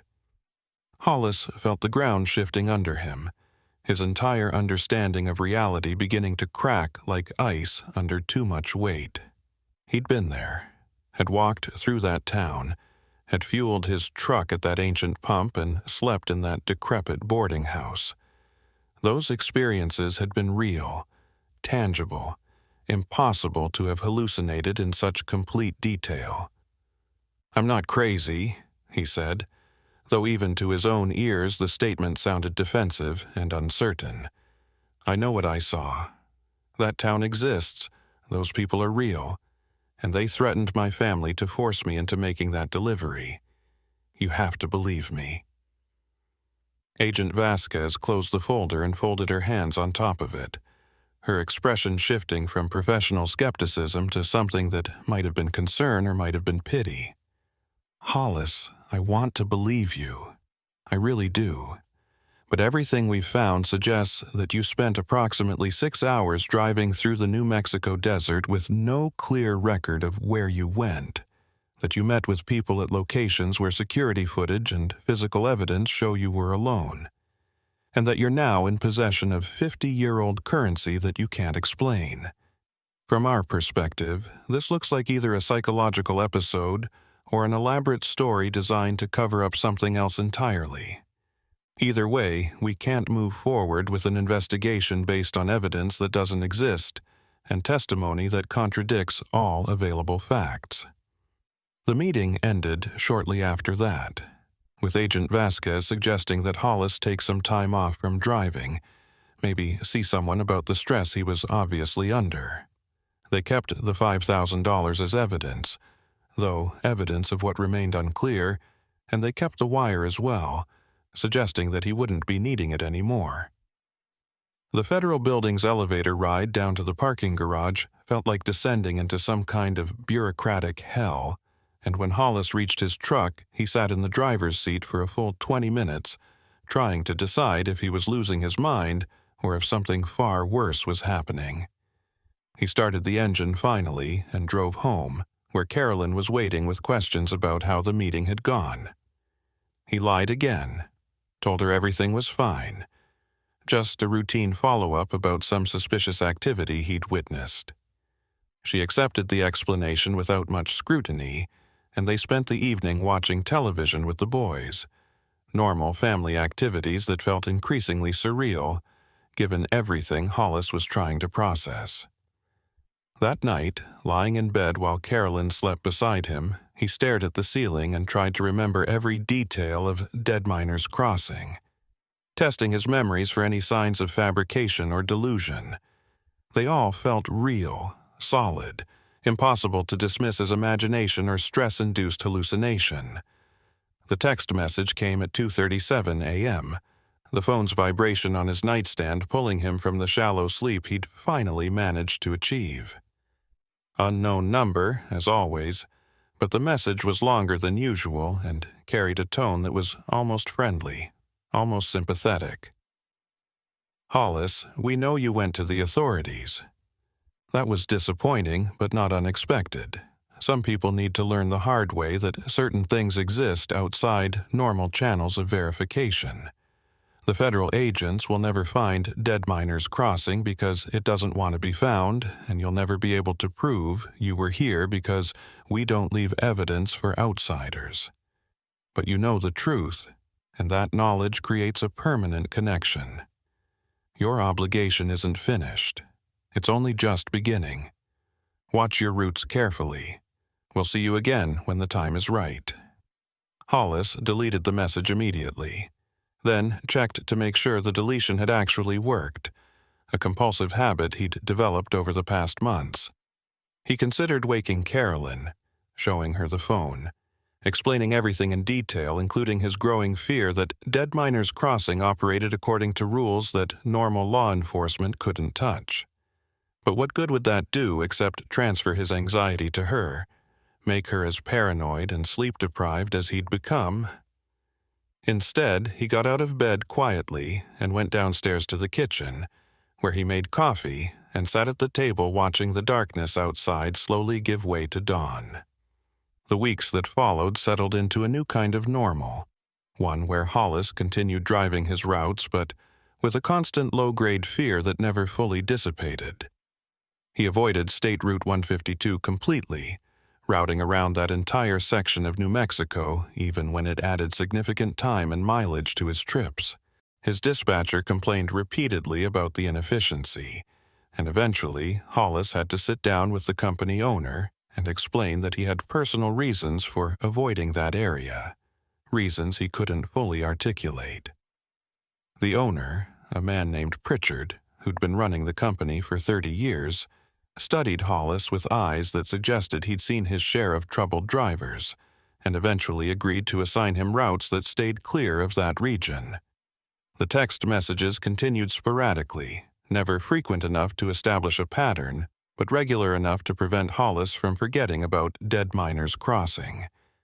They were usually brief, just coordinates or cryptic phrases like "next month" or "soon" or "don't forget us."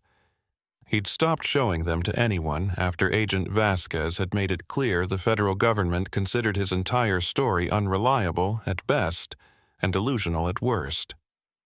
Some of the messages included photographs, always taken from a distance but clearly showing Hollis or his family. His truck at various stops, Carolyn walking into the library, the boys playing at school. The implication was obvious. We're watching. We can reach you whenever we want. Your cooperation isn't optional. 6 months after his meeting with the federal agents, Hollis was hauling a load of electronics from Los Angeles to Albuquerque, a route he'd driven hundreds of times. The trip was routine until he reached the section of Interstate 40 that passed within 50 miles of where Dead Miners Crossing supposedly existed. His CB radio, which had been carrying the usual trucker chatter about traffic and weather, suddenly went silent. Not static, not interference, just complete dead air, as if every other driver on the highway had simultaneously stopped transmitting. He checked his radio to make sure it was still powered on, found it functioning normally, and keyed the mic to test it.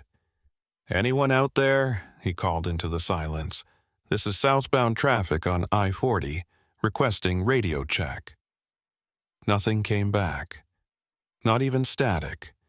Just that oppressive silence that made the cab feel isolated from the rest of the world. He tried several more times with the same result, and was about to give up when a voice came through the speaker, female and familiar and absolutely unwelcome. "Hello, Hollis. It's been too long. We've been very patient, letting you think you'd escaped, but patience has its limits. There's an exit coming up in 12 miles, mile marker 117. Take it. Someone will be waiting with new instructions. And Hollis, don't make us repeat the threats about your family. You know we're serious, and you know the authorities can't protect you from something they don't believe exists. See you soon." The transmission ended as abruptly as it had begun, and immediately the CB radio came back to life with normal trucker chatter, as if the past several minutes of silence had never happened. Hollis checked his dashboard GPS and confirmed that mile marker 117 was indeed 12 miles ahead, an exit he'd never used before that led to what the map showed as empty desert. His hands were shaking badly enough that he had to grip the steering wheel tighter to maintain control, and his mind was racing through options that all seemed equally terrible. He could ignore the instruction, drive straight through to Albuquerque and hope that Dead Miners Crossing was bluffing about the consequences. He could pull over immediately and call the police, report a threat against his family even knowing they probably wouldn't take it seriously. He could take the exit as instructed and see what these people wanted, gambling that cooperation would eventually lead to freedom rather than deeper entanglement. None of these options felt safe. None felt like they led anywhere good, but he had to choose something. Mile marker 117 appeared in his headlights, the exit sign showing nothing but a generic symbol indicating a paved road leading into undeveloped territory. Hollis's turn signal clicked rhythmically as he moved into the right lane, the sound marking off seconds while he made his decision.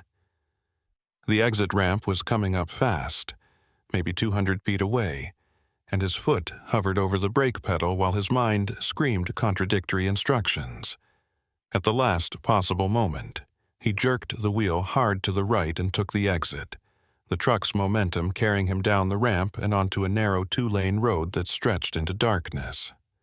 The road was empty, no other vehicles in sight, and his headlights revealed nothing but desert scrub and the occasional reflective marker showing the road's edge.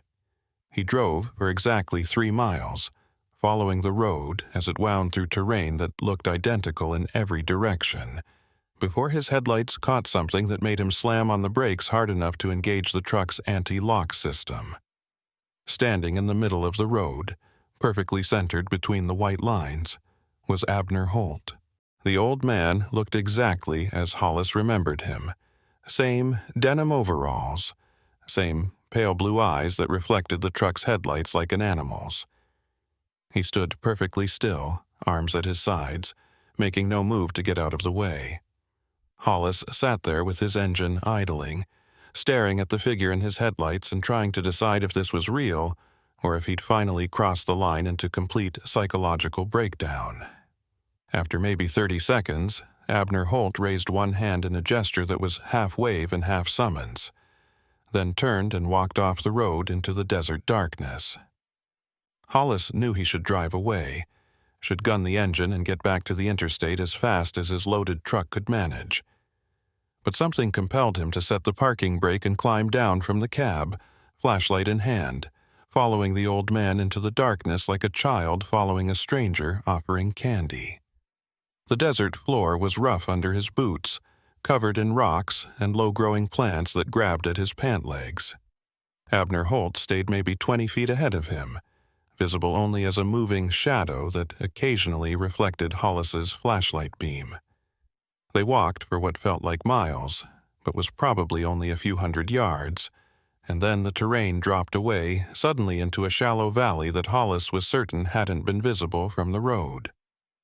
At the bottom of that valley sat Dead Miners Crossing, every building lit up like it was the middle of the day, people moving between structures with the same organized efficiency he'd witnessed that first night. His truck sat on the road behind him, headlights still blazing, close enough that he should be able to see it from this vantage point.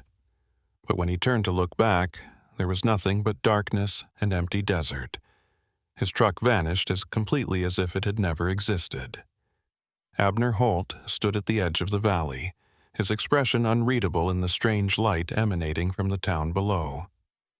"Welcome back, Hollis. We knew you'd return eventually. They always do, once they've seen what we really are. The federal agents will never find this place because it exists in the spaces between what maps can show and what satellites can photograph. We're real, but we're also not real in any way that matters to people who trust their evidence more than their experience. You made one delivery for us, and that created a connection that can't be severed by distance or denial. You're part of Dead Miners Crossing now, whether you want to be or not." The old man turned and started walking down into the valley, his pace steady and unhurried, clearly expecting Hollis to follow.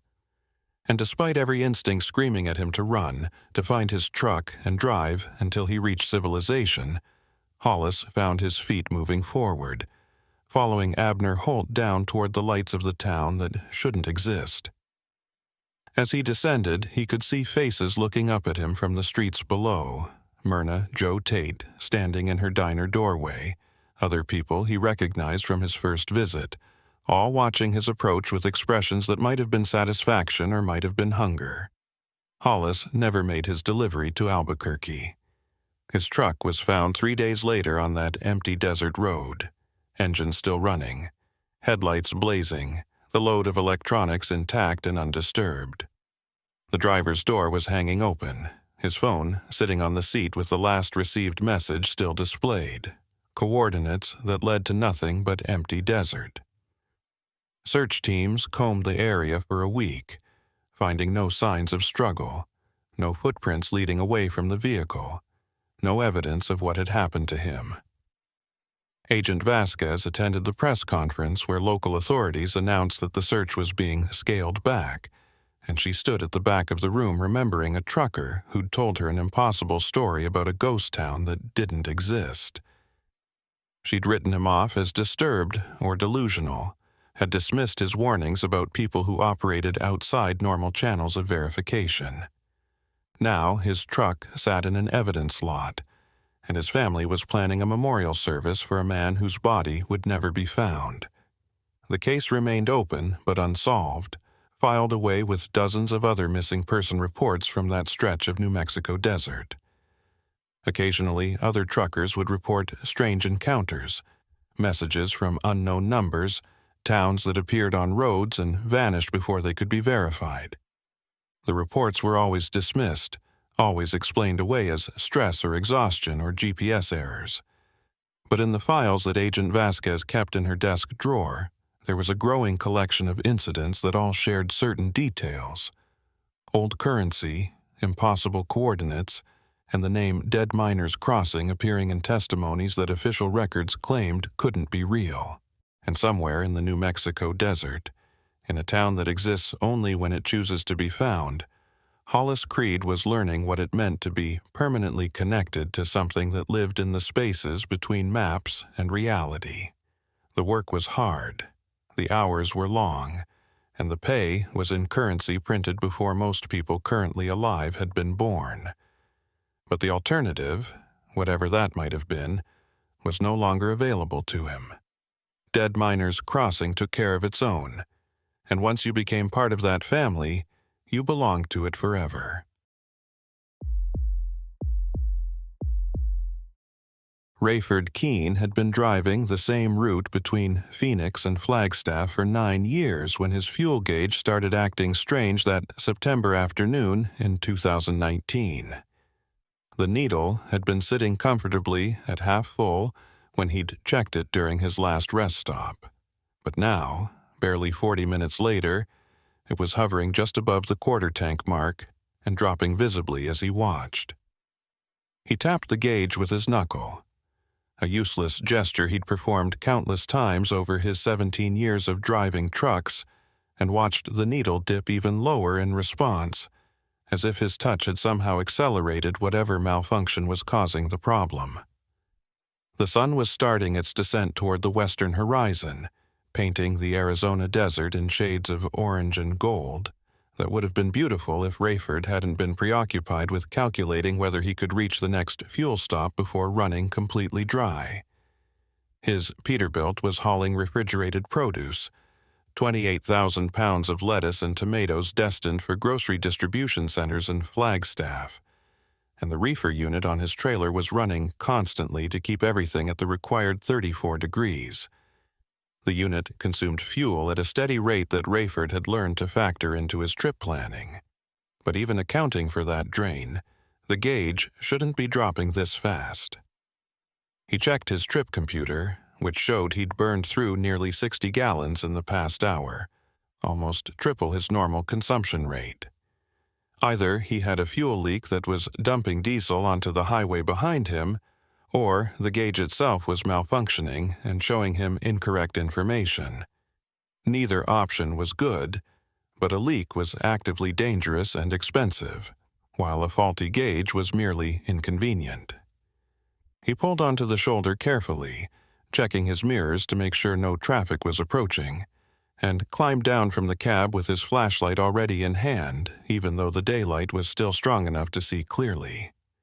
The air hit him like opening an oven door, easily over 100 degrees, and within seconds he could feel sweat forming on his forehead and soaking into the collar of his shirt. He did a walk-around inspection of the truck, checking under the chassis for any signs of dripping fuel or wet spots on the pavement that would indicate an active leak. Everything looked dry, the ground beneath his truck showing nothing but dust and the occasional dried weed.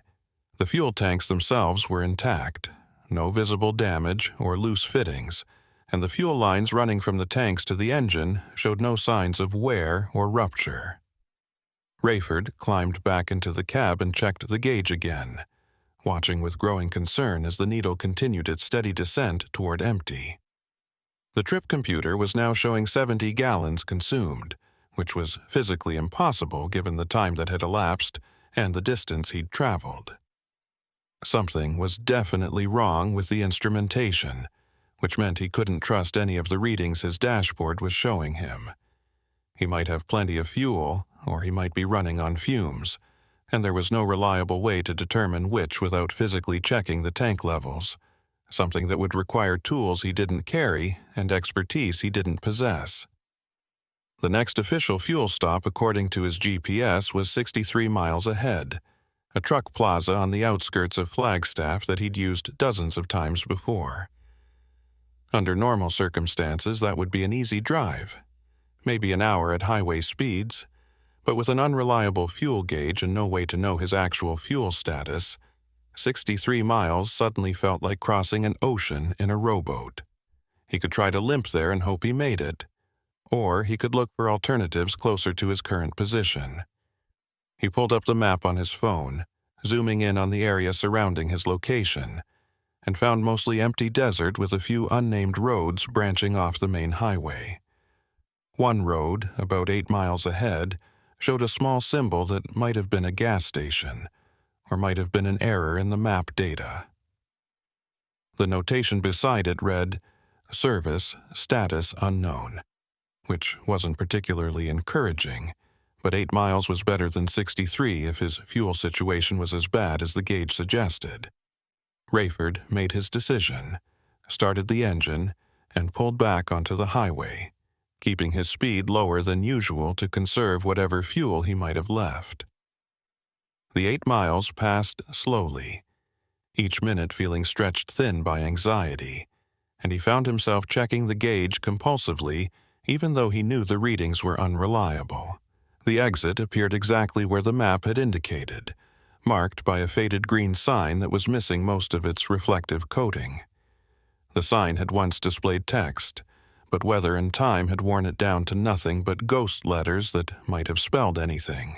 Rayford took the exit and found himself on a 2-lane road that looked like it hadn't been maintained in decades. The asphalt was cracked and potholed, with desert sand drifting across the surface in patterns that suggested very few vehicles used this route anymore. He followed the road for approximately 3 miles, the landscape on either side becoming progressively more desolate. Nothing but scrub brush and rock formations that looked like they'd been sculpted by wind and time into abstract shapes. The gas station materialized out of the desert haze like a mirage gaining substance. It sat alone beside the road, a small building constructed from cinder blocks that had been painted white at some point, but had faded to a dirty gray. 2 fuel pumps stood under a metal canopy, the kind of old-fashioned pumps that predated digital displays and credit card readers, with mechanical number wheels visible through small windows on their faces. Behind the main building stood what looked like a garage bay with its roll-up door closed, and beside that was a smaller structure that might have been storage or living quarters. No signs were visible indicating the station's name or whether it was even operational, and the entire property had an abandoned quality that made Rayford seriously question whether he'd find any fuel here at all. He pulled his truck alongside the pumps and killed the engine, the sudden silence almost shocking after hours of diesel rumble and road noise. The heat pressed in immediately, turning the cab into an oven within seconds. Rayford sat there for a moment, studying the station through his windshield and trying to decide if this place was worth investigating, or if he should cut his losses and try to reach the Flagstaff Truck Plaza on whatever fuel he might have remaining.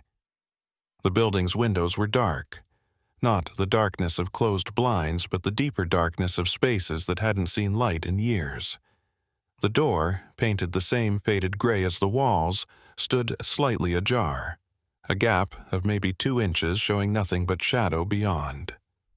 Movement caught his eye near the garage bay. A man emerged from around the corner of the building, wiping his hands on a rag that looked like it had once been red, but was now mostly black with oil and grime. The man was maybe in his late 50s, tall and lean, with skin weathered dark brown by sun exposure and wearing coveralls that were in slightly better condition than his cleaning rag. He had iron gray hair cut military short, and a face that was all hard angles and suspicious eyes.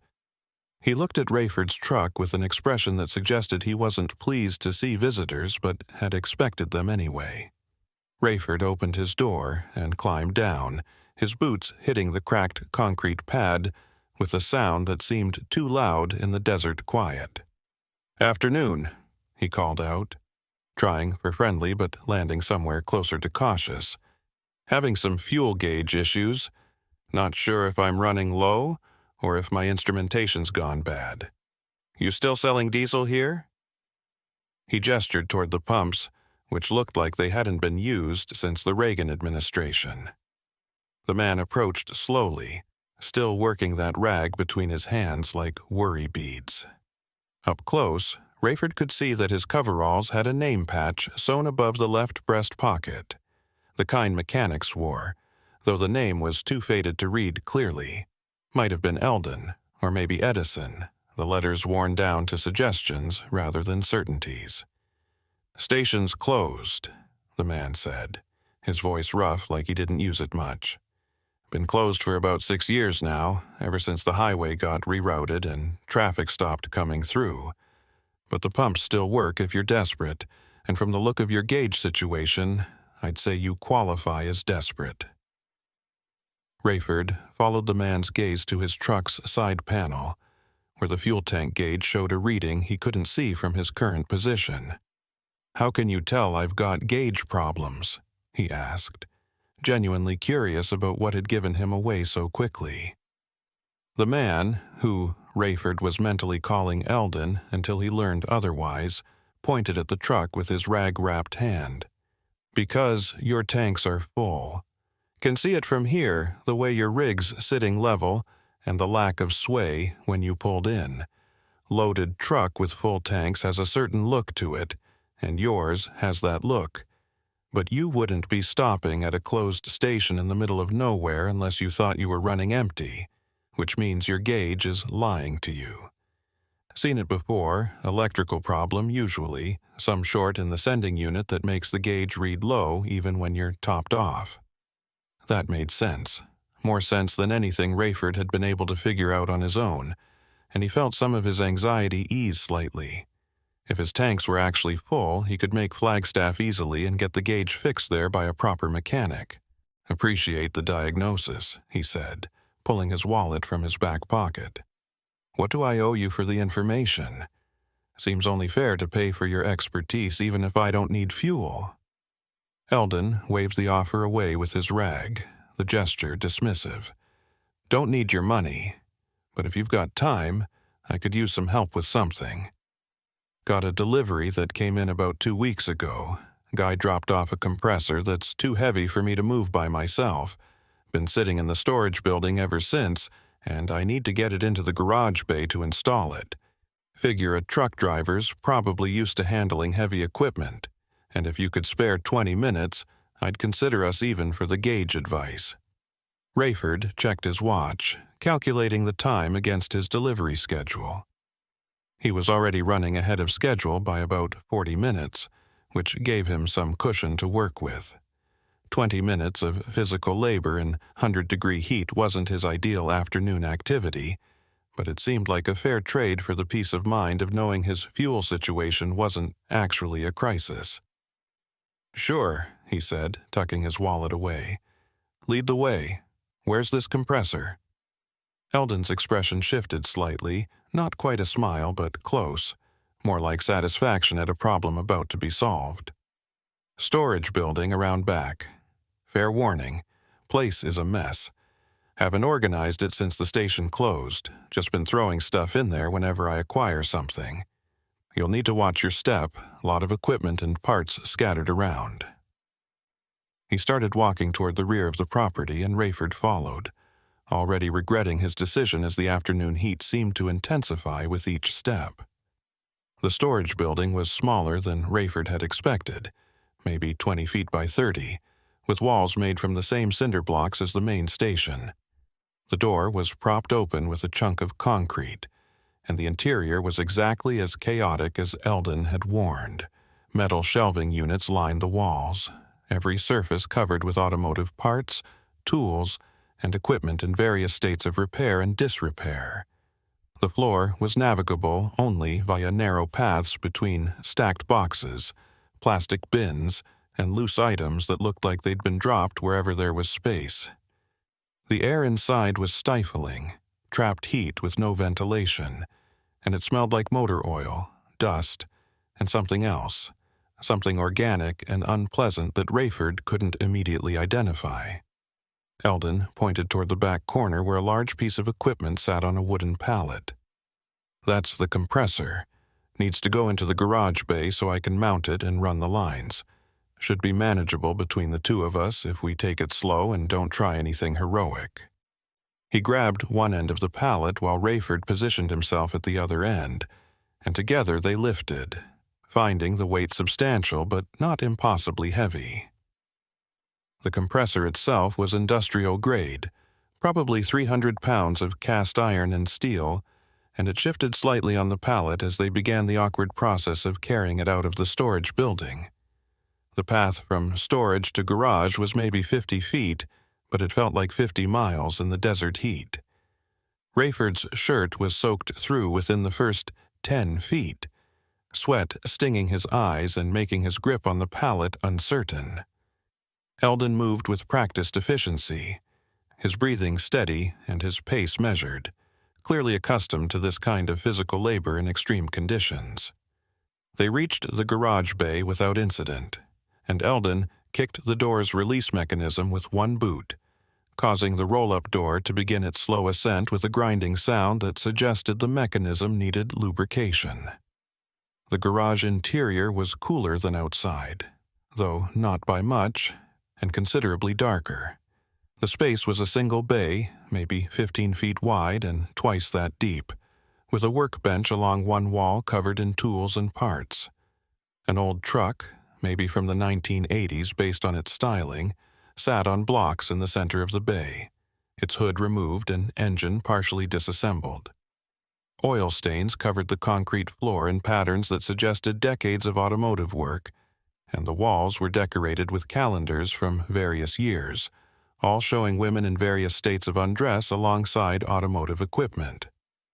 The newest calendar Rayford could see was from 2013, which aligned with Eldon's claim that the station had been closed for 6 years. They set the compressor down near the workbench, and Rayford straightened up, his back complaining about the awkward lifting position. "Where did you want this mounted?" he asked, looking around for any obvious installation points.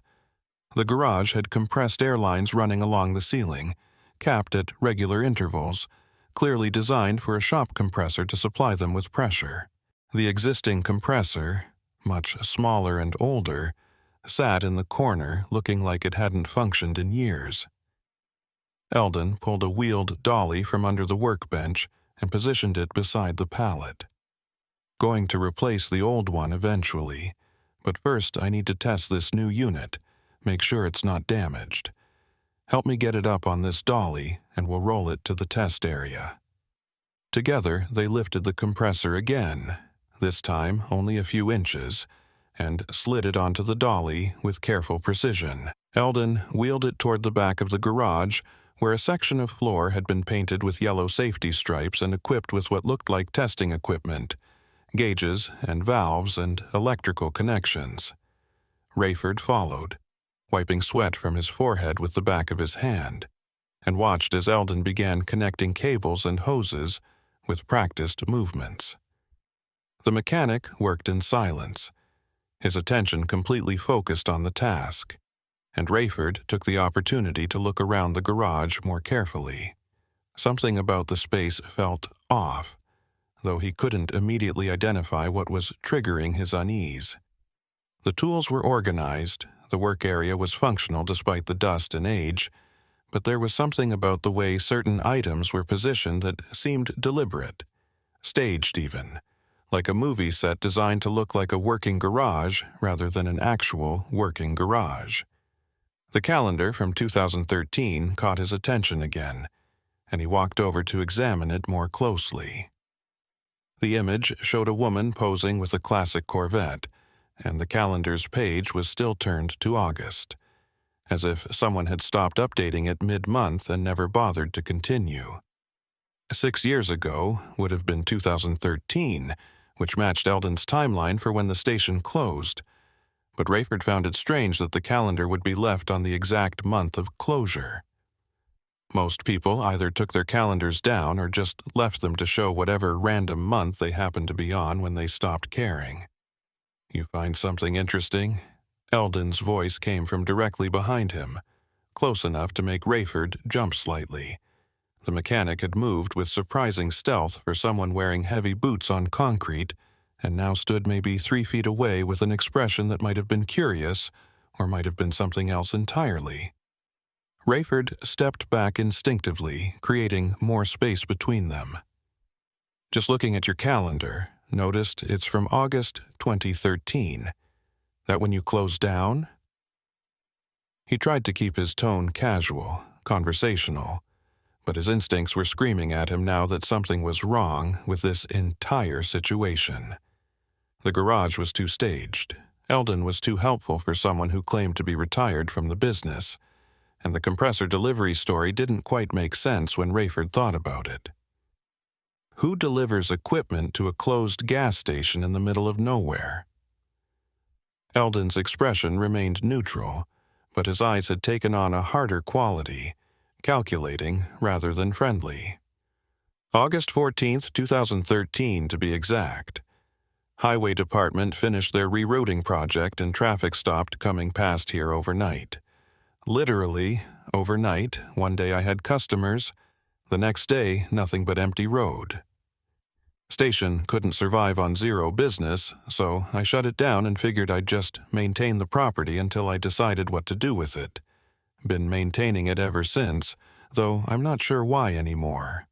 Habit, probably, or maybe just because I don't have anywhere else to be. The date, August 14th, meant something. Rayford was certain, though he couldn't immediately recall what. It nagged at the back of his mind like a forgotten appointment, and he made a mental note to look it up once he got back on the road. "Well, thanks for the help with the diagnosis," he said, moving toward the garage bay door with deliberate casualness. "I should probably get back on the highway. Still got a delivery to make in Flagstaff before nightfall. Appreciate your time." Eldon didn't move to stop him, but he didn't move aside either, remaining positioned between Rayford and the door. "You know, it's funny," he said, his voice taking on a reflective quality. "You're the first person to stop here in about 3 months. Used to be I'd get maybe 1 or 2 lost drivers a year, people whose GPS sent them the wrong way or who took the exit by mistake. But lately, it's been picking up. More people finding this place, almost like something's drawing them here. You believe in that kind of thing? Places that pull people in for a reason?" Rayford's hand moved instinctively toward his pocket where his phone was stored, a reflexive gesture seeking the security of connection to the outside world. "Can't say that I do," he replied, his voice steady despite the adrenaline now flooding his system. "I'm here because my gauge was acting up and your station happened to be close. Pure coincidence, nothing mystical about it." He moved to step around Eldon, trying to reach the door without making the movement seem like fleeing. The mechanic shifted position, blocking the path without making it obvious, his body language casual but his placement deliberate. "Thing is, your gauge isn't broken. I lied about that. Your tanks are actually almost empty, maybe 5 gallons left if you're lucky. You're not going to make it to Flagstaff, not even close. You're going to run dry somewhere between here and there, probably in one of the stretches with no cell service and no other traffic. And when that happens, when you're sitting on the side of the road with an empty tank and a load of produce starting to warm up because your reefer unit can't run without fuel, you're going to remember this conversation and wish you'd made different choices." The garage suddenly felt smaller, the walls pressing in, and Rayford's hand closed around his phone in his pocket, thumb finding the power button by muscle memory. "Why would you lie about that?" he asked, genuinely wanting to understand even as every instinct told him to stop talking and start running. "What possible reason would you have for sending me back out there knowing I'll run out of fuel?" Eldon smiled, and the expression contained no warmth whatsoever, just a cold satisfaction that made Rayford's spine go rigid with fear. Because people who run out of fuel come back. They always come back, looking for help, willing to accept whatever terms necessary to get their trucks running again. And when they come back, they find documents, papers that explain things, records that shouldn't exist but do. And once they've read those documents, once they know what happened here, they can't leave. They become part of the story, whether they want to or not. Rayford pulled his phone out and held it up, showing Eldon the screen. "I'm calling for a tow truck right now, and then I'm calling the highway patrol. Whatever game you're playing, it's over." He unlocked his phone and pulled up his contacts, but before he could dial, Eldon spoke again.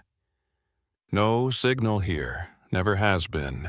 Not since the station closed. Something about the geography, or maybe the equipment I've got running in the basement, blocks all cellular communication for about a mile in every direction. You're welcome to try, of course, but you'll just waste time confirming what I already know." He stepped aside finally, gesturing toward the open garage door with mock politeness. "You're free to leave whenever you want. I'm not keeping you here, but you'll be back within the hour, empty tank and desperate for fuel, and when you return, we'll have a different conversation. One where you're more willing to listen and less concerned with calling for help that isn't coming." Rayford walked past him quickly, not quite running but moving faster than a casual exit would justify. The desert heat hit him like a wall as he emerged from the garage, and he covered the distance to his truck in long strides that ate up ground while his mind raced through options. The mechanic didn't follow him, just stood in the garage doorway watching with that same cold satisfaction, arms crossed over his chest. Rayford climbed into his cab, started the engine, and checked his fuel gauge immediately.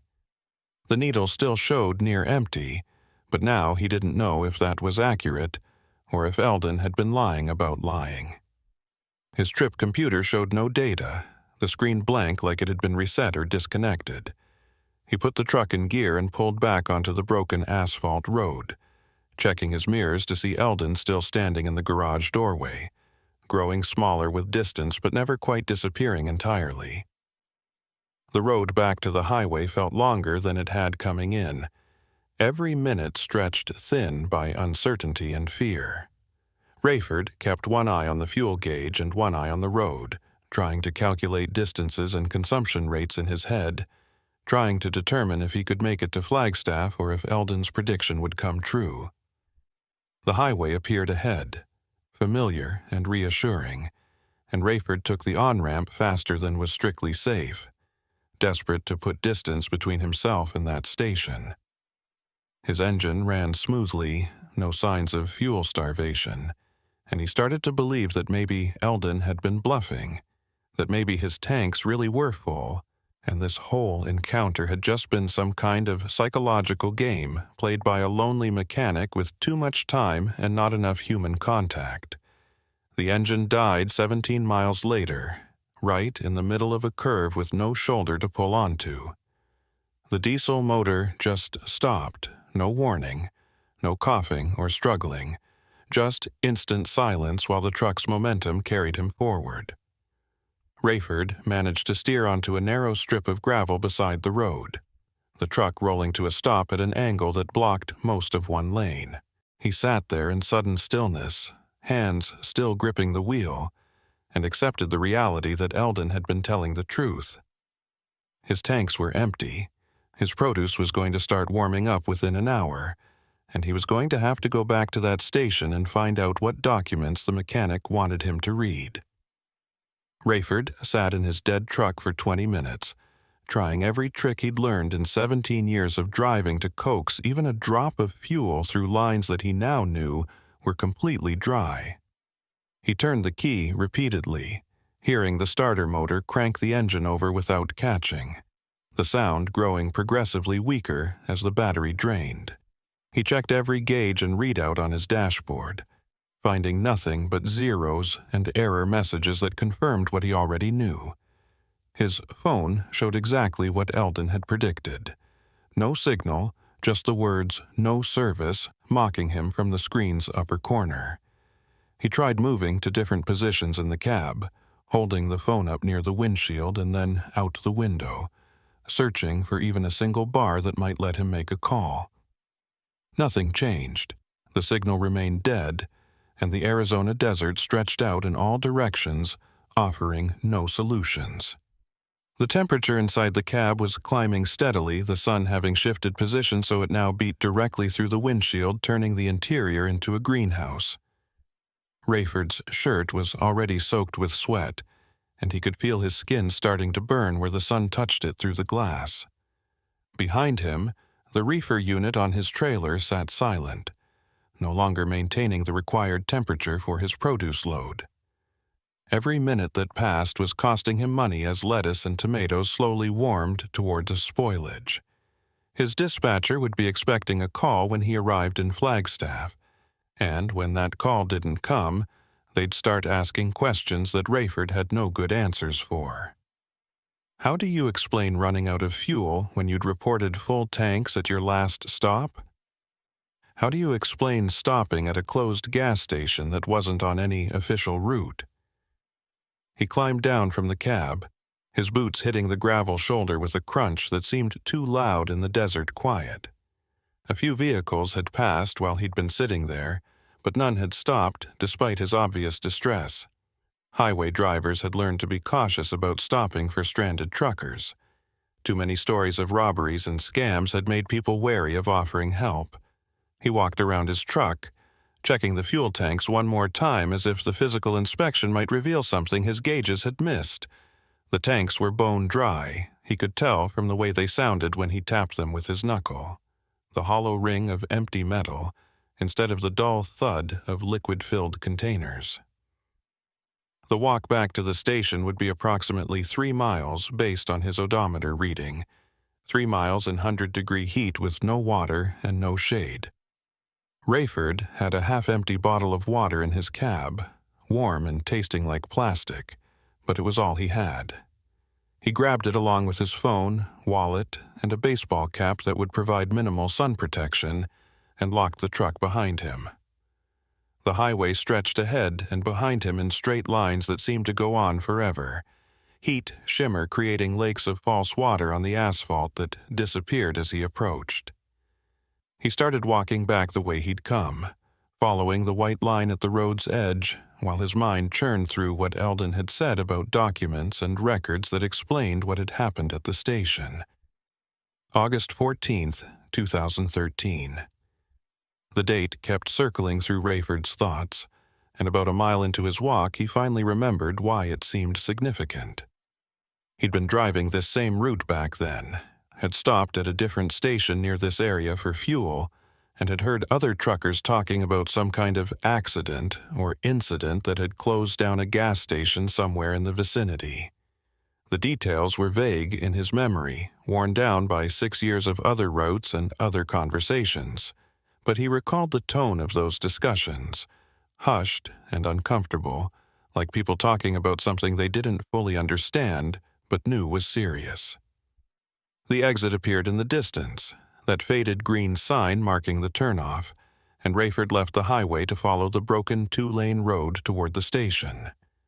His legs were already aching from walking on hard asphalt in boots designed for driving rather than hiking, and his water bottle was now completely empty, drained in small sips that had done almost nothing to combat his growing thirst. The station came into view, looking exactly as he'd left it.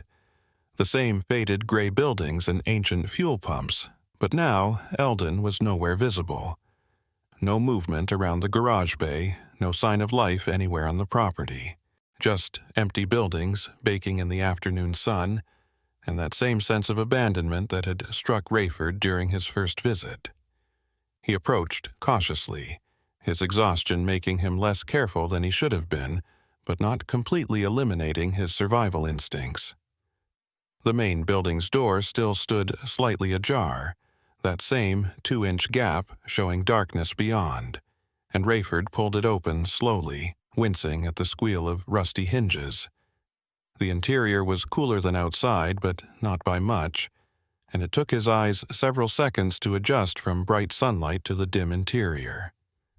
The space was a typical gas station convenience store layout, or had been once, with empty shelving units along the walls and a counter with an old register sitting behind protective glass that was cracked in several places. Dust covered everything in a thick layer that showed no recent disturbance, and the air smelled stale and chemical, like cleaning products that had been sitting in closed containers for years. Rayford's footsteps left clear prints in the dust as he moved deeper into the space, and he could see that no one else had walked here recently. The floor behind the counter was unmarked, the dust there as pristine as everywhere else. If Eldon had been using this building, he'd been remarkably careful about not disturbing anything, which struck Rayford as odd given the mechanic's claim that he still maintained the property. A door at the back of the store area led to what appeared to be a small office, and Rayford pushed through to find a desk, a filing cabinet, and walls covered in paperwork that had been pinned up and left to yellow with age. The paperwork consisted of receipts, delivery logs, maintenance records, all the documentation required to operate a commercial fuel station. Everything was dated from 2013 or earlier, the most recent document being a delivery receipt for diesel fuel dated August 13, 2013, the day before Eldon claimed the station had closed. The signature on the receipt was illegible, just a scrawled initial that could have been an E or a B or any number of letters. The filing cabinet sat in the corner, a standard 4-drawer metal unit with a combination lock hanging from the top drawer's handle. Rayford tried the lock and found it secured, the combination dial showing no obvious wear that might indicate frequently used numbers. He pulled at the drawer anyway, testing the lock's strength, and was surprised when the entire mechanism popped open with minimal resistance, the lock having been placed for show rather than security. The drawer slid open smoothly, its contents organized with surprising precision, manila folders arranged alphabetically by category. Employees, equipment, financial, incidents, suppliers. The incidents folder was thicker than the others, and Rayford pulled it out, carrying it to the desk where better light came through the office's single small window. Inside were newspaper clippings, police reports, and handwritten notes that detailed a timeline of events spanning several months in 2013. The earliest document was a newspaper article dated May 3, 2013, from a local paper Rayford had never heard of, with the headline, "Gas Station Clerk Reported Missing." The article described how Willa Mae Rogers, a 23-year-old woman who worked nights at an unnamed gas station on a rural highway, had failed to show up for 2 consecutive shifts and couldn't be reached by phone. Her car had been found in the station's parking lot, keys still in the ignition, but there was no sign of Willa Mae herself. Rayford felt his stomach tighten as he continued reading. The next several articles tracked the investigation, which had gone nowhere fast. No witnesses, no evidence of foul play, no leads whatsoever. Willa Mae Rogers had simply vanished from a closed gas station in the middle of a night shift, leaving behind all her personal belongings, including her phone and purse. The police had investigated the station's owner, a man whose name was redacted in the reports, but had found no connection between him and the disappearance. The case had gone cold within weeks, filed away as another unsolved missing person case in a state that had plenty of them. But the folder contained more documents that painted a darker picture.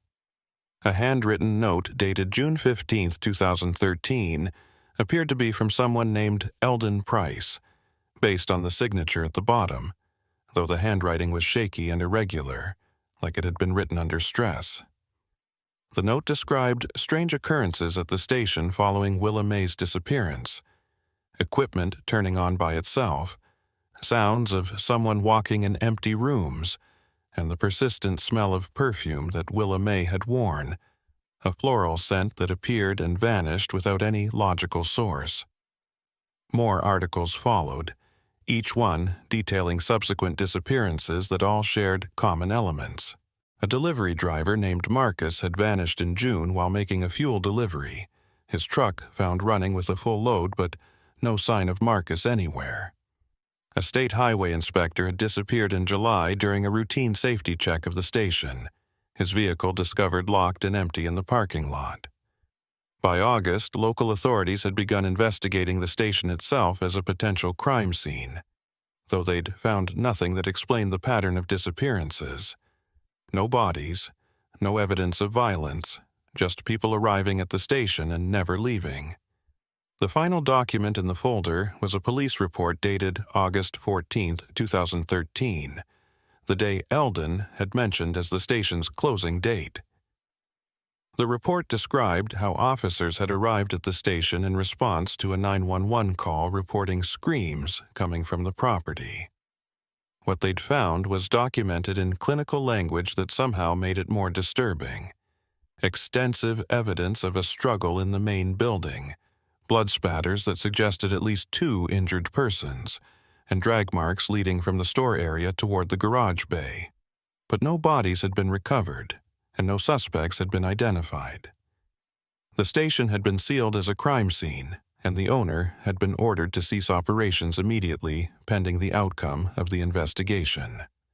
Rayford set the report down with hands that had started trembling, and that's when he noticed the photographs clipped to the back of the folder. They showed the station from various angles, all taken during the police investigation, and in several of them he could see a figure standing in the background. The person was too far from the camera to identify clearly, but the coveralls and the general build looked disturbingly familiar. In one photo, taken from the parking lot looking toward the garage bay, the figure appeared to be holding something, a long-handled tool or possibly a weapon, though the image quality was too poor to be certain. "You found the folder." Eldon's voice came from directly behind Rayford, and the trucker spun around so fast he knocked the desk chair into the filing cabinet with a bang. The mechanic stood in the office doorway, somehow having entered the building and crossed the store area without making a sound despite the dust that should have recorded his footsteps. He looked exactly as he had earlier, same coveralls and same expression of cold satisfaction, but now Rayford was seeing him through the lens of what he'd just read, and the man's presence felt actively threatening in a way it hadn't before. "What happened here?"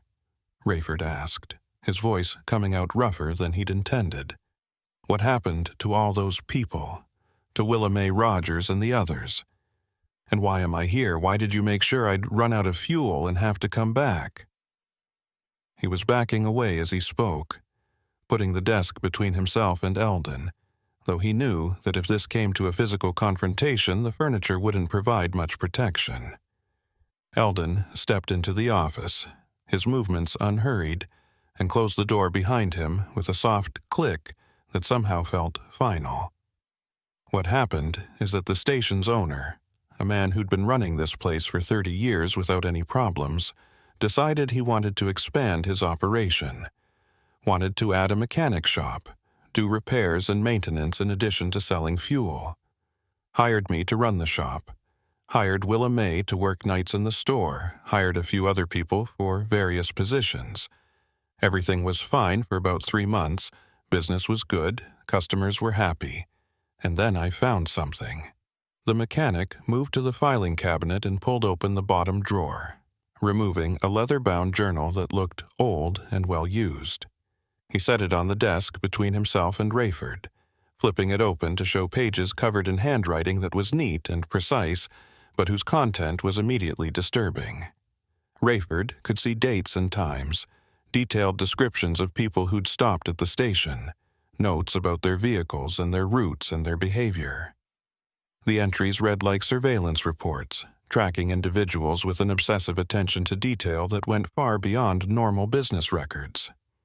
"The owner was documenting everyone who came through," Eldon continued, his voice taking on a storytelling quality, like he'd rehearsed this explanation many times.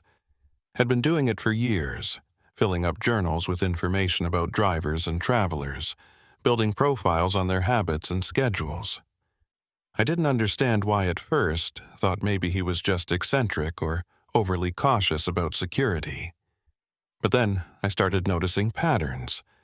People he'd written about would sometimes disappear, not from the station, but from their normal routes, from their lives.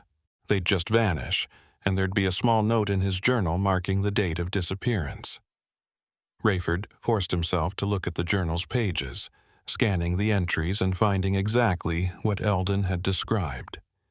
Names and dates, physical descriptions, and license plate numbers, followed in some cases by a simple notation, "Completed." The word appeared dozens of times throughout the journal, always in red ink that stood out against the black text of the regular entries. Next to each completed notation was a number, sequential and increasing, like someone keeping count of accomplishments or goals achieved. "I confronted him about it," Eldon said, and for the first time his voice carried something other than cold satisfaction, something that might have been genuine emotion. Demanded to know what the journal meant, what he'd been doing with all this information he'd collected. And he told me everything, like he was proud of it, like he'd been waiting for someone to ask so he could finally explain his work. He'd been killing them, picking off travelers who fit certain criteria, people who were alone and whose routes brought them through regularly enough that he could plan for their arrival. He'd built a room beneath the garage bay, a space where he could take his victims and keep them for days before disposing of the bodies in the desert.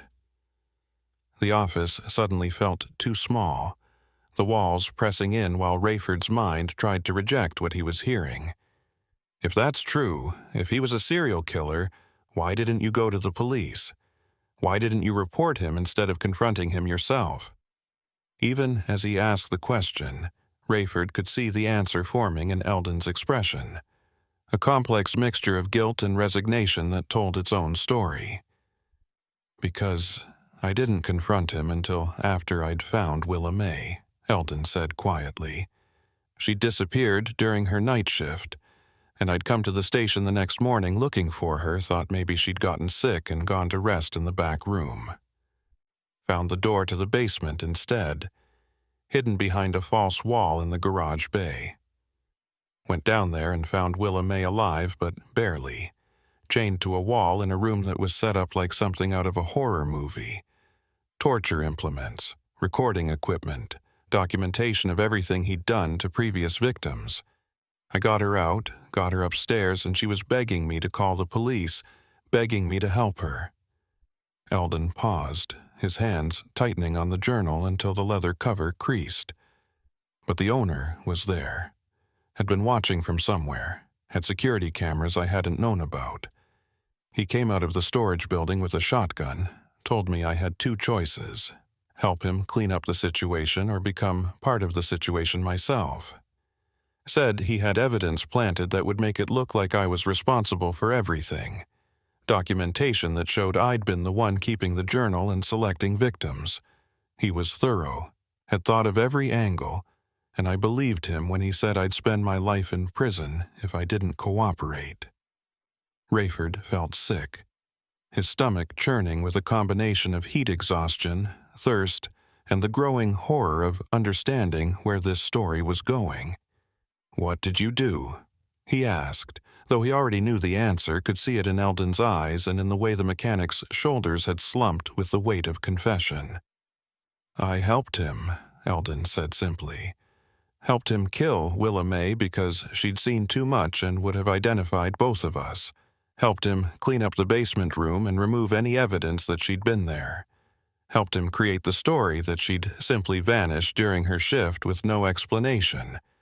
And then I kept helping him for the next 3 months, kept running the garage bay and keeping quiet about what I knew, because the alternative was prison or death, and I was too much of a coward to choose either." The mechanic moved around the desk, and Rayford backed away until he hit the wall, trapped in the small office with a man who'd just confessed to murder. But Eldon made no threatening moves, just stood there with his hands hanging loose at his sides, and his expression empty of everything except exhaustion. "The others disappeared the same way," he continued. "The delivery driver, the inspector, a few travelers who stopped for fuel at the wrong time. The owner selected them. I helped dispose of the evidence afterward. It was a system that worked until it didn't, until one of his victims managed to get a 911 call out before he could stop them. Police showed up, found the evidence of struggle, and everything fell apart." "Where is he now?" Rayford asked, his voice barely above a whisper. "The owner. Where did he go after the police investigation?" He could feel his phone in his pocket, still showing no signal, still useless as a tool for calling for help. The office door was blocked by Eldon's position, and the small window was too high and too small to provide an escape route. He was trapped in a room with a confessed murderer, in a station that had been the site of multiple killings, and no one knew where he was or that he needed help. Eldon's laugh was bitter and short. "That's the thing. He didn't go anywhere. He's still here, has been this whole time. The police investigation concluded with no arrests because they never found bodies and couldn't prove crimes without physical evidence. The station got closed down, the property got tied up in legal disputes, and the owner just stayed here, living in that storage building and maintaining his operation in secret. I couldn't leave because he had too much on me, had documentation and evidence that would send me to prison if I ever tried to walk away. So I stayed too, became his assistant permanently, helping him wait for the occasional traveler who still finds this place despite the rerouted highway." Rayford's hands balled into fists, anger cutting through his fear. "And I'm supposed to be what? The next victim? You sabotaged my fuel gauge to make sure I'd come back here, make sure I'd be helpless and isolated so you and your boss could do whatever you've been doing to people for the past 6 years?" His eyes were scanning the office, looking for anything that could serve as a weapon, finding nothing but paperwork and office supplies that wouldn't be effective against someone Eldon's size. "No," Eldon said, and his expression shifted to something that might have been genuine regret. "You're not a victim. You're a witness. I brought you back here and showed you the documents because I can't do this anymore, can't keep helping him, can't keep living with what I've done. I need someone to know the truth, someone to take this information to authorities who might actually do something with it. The journal, the folder, all of it is yours to take. Drive back to Flagstaff, go to the police, show them everything, tell them where to find this place and what's been happening here. Maybe that makes me complicit in whatever comes next. Maybe I end up in prison anyway, but at least it stops. At least no one else disappears." Rayford wanted to believe him, wanted to think that this confession was genuine, and that Eldon was actually trying to do the right thing despite his previous actions. But something about the mechanic's story didn't align with the reality of Rayford's situation. "If you wanted me to take evidence to the police, why drain my fuel tanks? Why strand me here instead of just showing me the documents and letting me leave with them? None of this makes sense if your goal is actually to stop the killings." The mechanic's expression changed, the regret melting away to reveal something harder underneath. "Because the owner needs to believe you're just another victim, just another traveler who got stranded and came back looking for help. He's watching right now, has cameras throughout the property that feed to monitors in the storage building.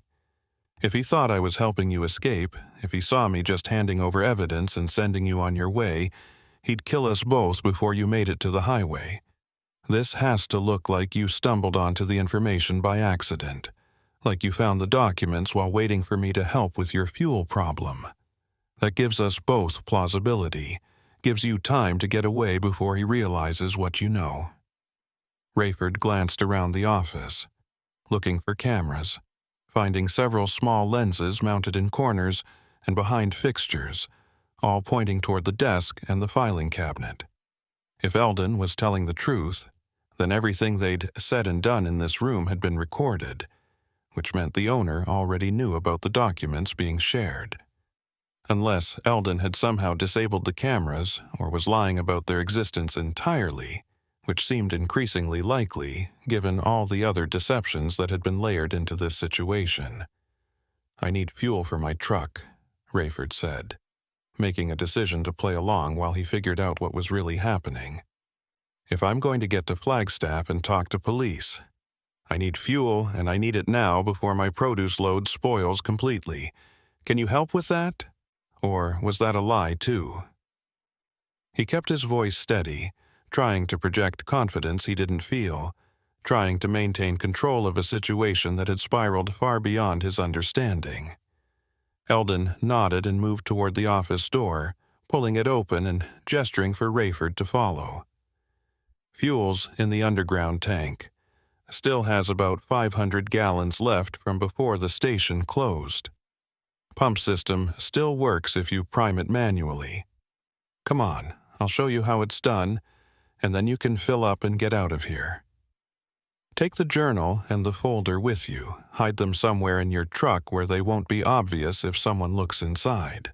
And when you get to Flagstaff, when you talk to police, tell them to come fast and come prepared. The owner won't surrender peacefully, and he's got weapons stored throughout the property." They walked through the abandoned store area, Rayford clutching the journal and folder against his chest while his eyes tracked every shadow and movement. The main building felt like a trap waiting to spring, every corner hiding potential threats, every sound making him flinch.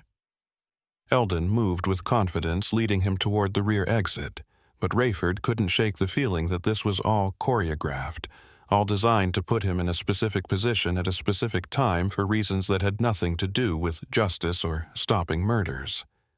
The door to the garage bay stood open, and through it, Rayford could see his truck sitting beside the ancient fuel pumps exactly where he'd left it hours earlier. Except that was impossible, because he'd left his truck stranded on the highway miles away, had walked all the way back to the station through 100-degree heat. But there it was, unmistakable, with his company logo on the doors and his specific unit number on the cab. He stopped walking, his mind refusing to process what his eyes were showing him. "How is my truck here?" he asked, his voice coming out strangled. "I left it on the highway. I walked back here. This doesn't make sense." He turned to look at Eldon, searching the mechanic's face for any sign that this was a trick or a hallucination brought on by heat and dehydration. Eldon's expression was unreadable, carefully neutral in a way that felt practiced. "Your truck never left the station, Rayford. You never made it back to the highway. You've been here the entire time, reading documents in the office while I worked on getting the fuel pump operational. The walk you remember, the highway breakdown, all of that happened in your head while you were sitting in that office chair. Heat exhaustion does that sometimes, creates false memories that feel completely real. You've been here for maybe 40 minutes total, not the hours you think have passed." Rayford looked down at his clothes, finding them soaked with sweat and covered in dust from walking.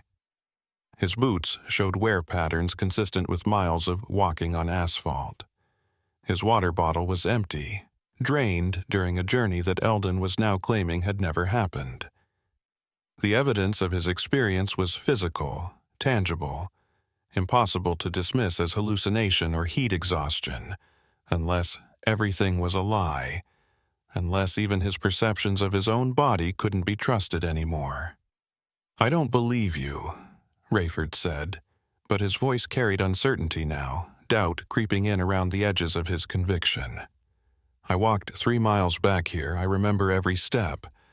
You're lying, or I'm losing my mind, but one way or another something is very wrong with this entire situation." He moved toward his truck, still clutching the documents, desperate to reach something familiar and solid that might anchor him to reality. The truck's door was unlocked, which was wrong because Rayford always locked his cab when leaving it unattended.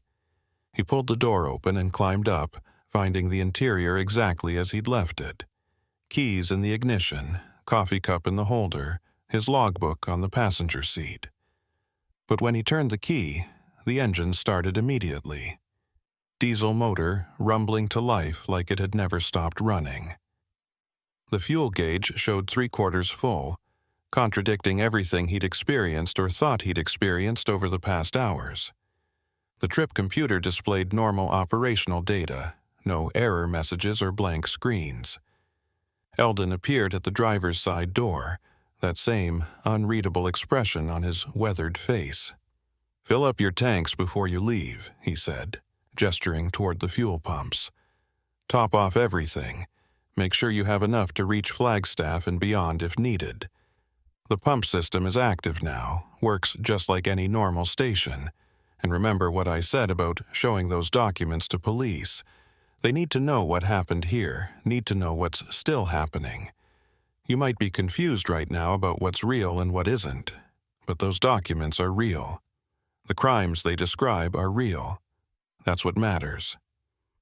Rayford nodded mechanically, his mind still trying to reconcile contradictory information that couldn't all be true simultaneously. He maneuvered his truck to the fuel pumps and began the process of filling his tanks, watching the ancient mechanical numbers flip over as diesel flowed into his rig. The fuel was clean, no signs of contamination from sitting in underground tanks for 6 years, and his truck's systems showed normal readings throughout the filling process. When the pump clicked off, indicating full tanks, Rayford replaced the nozzle and climbed back into his cab without looking back at Eldon or the station.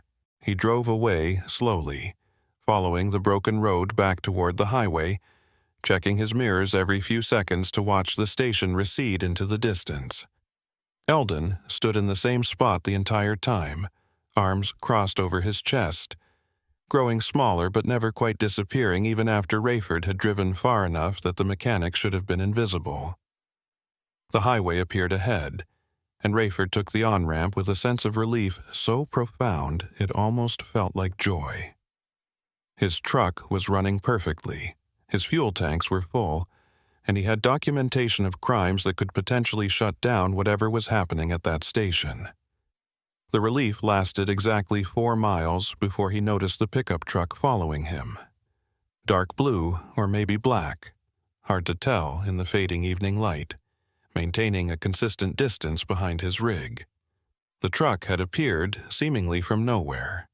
No exit ramps or side roads in the stretch where it had materialized, and now it matched his speed exactly, accelerating when he accelerated and slowing when he slowed.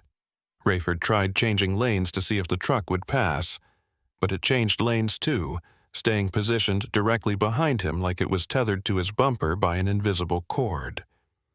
His CB radio crackled to life suddenly, and a voice came through that sounded like Eldon, but wasn't quite right, the tone slightly off, the pacing just irregular enough to be unsettling. "Rayford, you've got about 15 minutes before your engine fails again. Real failure this time. Not a fuel problem, but something mechanical that can't be fixed on the roadside. When that happens, when you're sitting there watching smoke pour from under your hood, that truck behind you is going to pull alongside. The driver is going to offer to help, going to seem friendly and concerned. And you're going to have to decide whether to accept that help or take your chances waiting for someone else to stop. Choose wisely. Only one of those options lets you live long enough to show those documents to anyone." The transmission ended, and Rayford's radio went dead again.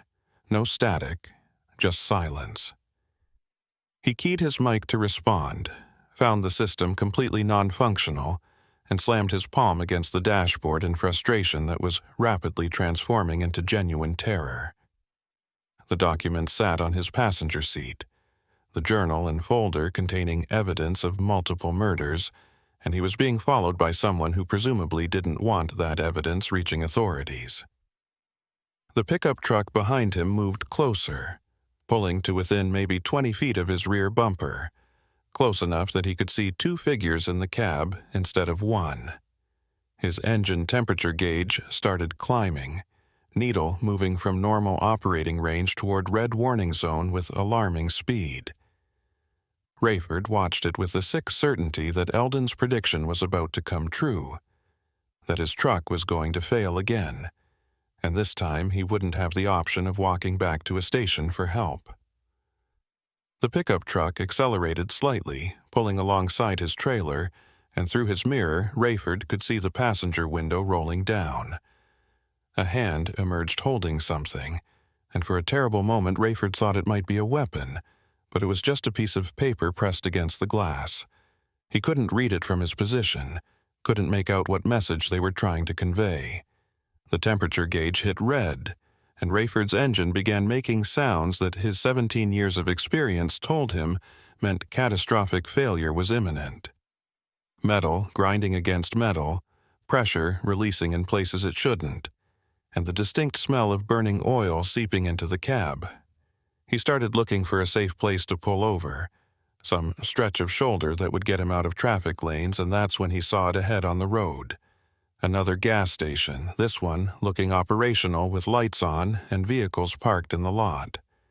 The station's sign read Dust Station Number 47 in letters that glowed with recently installed neon, and Rayford had never been more grateful to see commercial lighting in his life.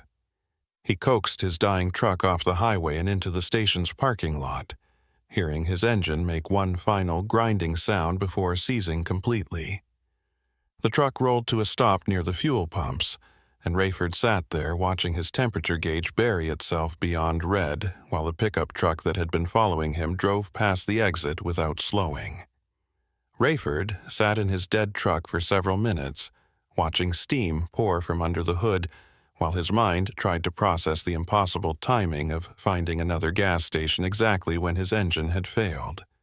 The coincidence felt too perfect, too convenient, like the universe was following a script he hadn't been given access to. Through his windshield, he could see the station's interior through large plate glass windows. Bright fluorescent lighting illuminating aisles of merchandise and a counter where a clerk was visible, talking on the phone with animated gestures. The station looked new, almost aggressively modern, with digital fuel pumps and LED price signs that cycled through different products and services. Everything about it screamed legitimate business, which somehow made Rayford more suspicious rather than less. He grabbed the journal and folder from his passenger seat, tucking them under his shirt where they'd be concealed but accessible, and climbed down from his cab. The evening air was starting to cool finally, temperature dropping from unbearable to merely uncomfortable, and the station's parking lot showed evidence of regular use. Fresh tire marks, trash receptacles that had been recently emptied, and pavement that looked like it had been sealed within the past year. A family in a minivan was fueling up at one of the pumps, the parents looking tired but normal, their kids visible through the vehicle's windows watching something on a tablet. The scene was so ordinary, so perfectly mundane, that Rayford felt some of his tension ease slightly.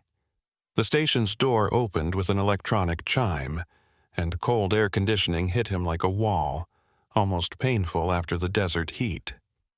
The interior was exactly what it appeared to be from outside, a modern convenience store with the usual array of snacks, drinks, and automotive supplies. Country music played from overhead speakers, not too loud but present enough to create ambient sound that felt welcoming. The clerk behind the counter looked up at his entrance, a woman, maybe in her 30s, with dark hair pulled back in a ponytail and a name tag that read Luetta in white letters on blue plastic. She smiled automatically, the practiced expression of someone who'd greeted thousands of customers, and returned to her phone conversation. Rayford moved deeper into the store, pretending to browse while actually scanning for anything that might indicate this place was connected to the station where he'd been trapped. The merchandise was all current, products with dates that showed they'd been manufactured recently, and the prices matched what he'd expect from a typical highway gas station. He pulled out his phone and found, to his immense relief, that he had a signal now. 3 bars and 4G data, more than enough to make calls or access the internet. He immediately pulled up his dispatcher's number and called, needing to hear a familiar voice and report his mechanical failure. The call went through, and his dispatcher, a woman named Garrett, who'd been with the company for 15 years, answered on the second ring. "Rayford, where the hell are you? Your GPS tracker shows you should have been in Flagstaff 2 hours ago, but you're pinging about 50 miles south of there. What's going on?" Her voice carried concern mixed with irritation, the typical tone of someone whose job involved managing drivers who frequently encountered unexpected problems. Rayford moved toward the back of the store, lowering his voice even though the only other person inside was the clerk who seemed absorbed in her phone call. "I had fuel gauge problems that turned into engine problems. I'm at a station called Dust Station number 47, somewhere off the main highway. I need a tow truck and probably a new engine. This one's completely seized. And Garrett, I need you to contact the Arizona State Police for me. Tell them I have evidence related to multiple murders that occurred at a different gas station in this area. I know that sounds crazy, but I'm serious. People have died, and I have documentation that proves it." The silence on the other end lasted long enough that Rayford thought the call had dropped, but then Garrett's voice came back, slower and more careful than before. "Rayford, are you feeling okay? Heat exhaustion can cause confusion, make people say things that don't make sense. Maybe you should go inside that station and sit down, drink some water, cool off before we talk about what you think you found. I'll get a tow truck to your location, but I'm also going to have them bring a medic to check you out, make sure you're not having some kind of medical episode."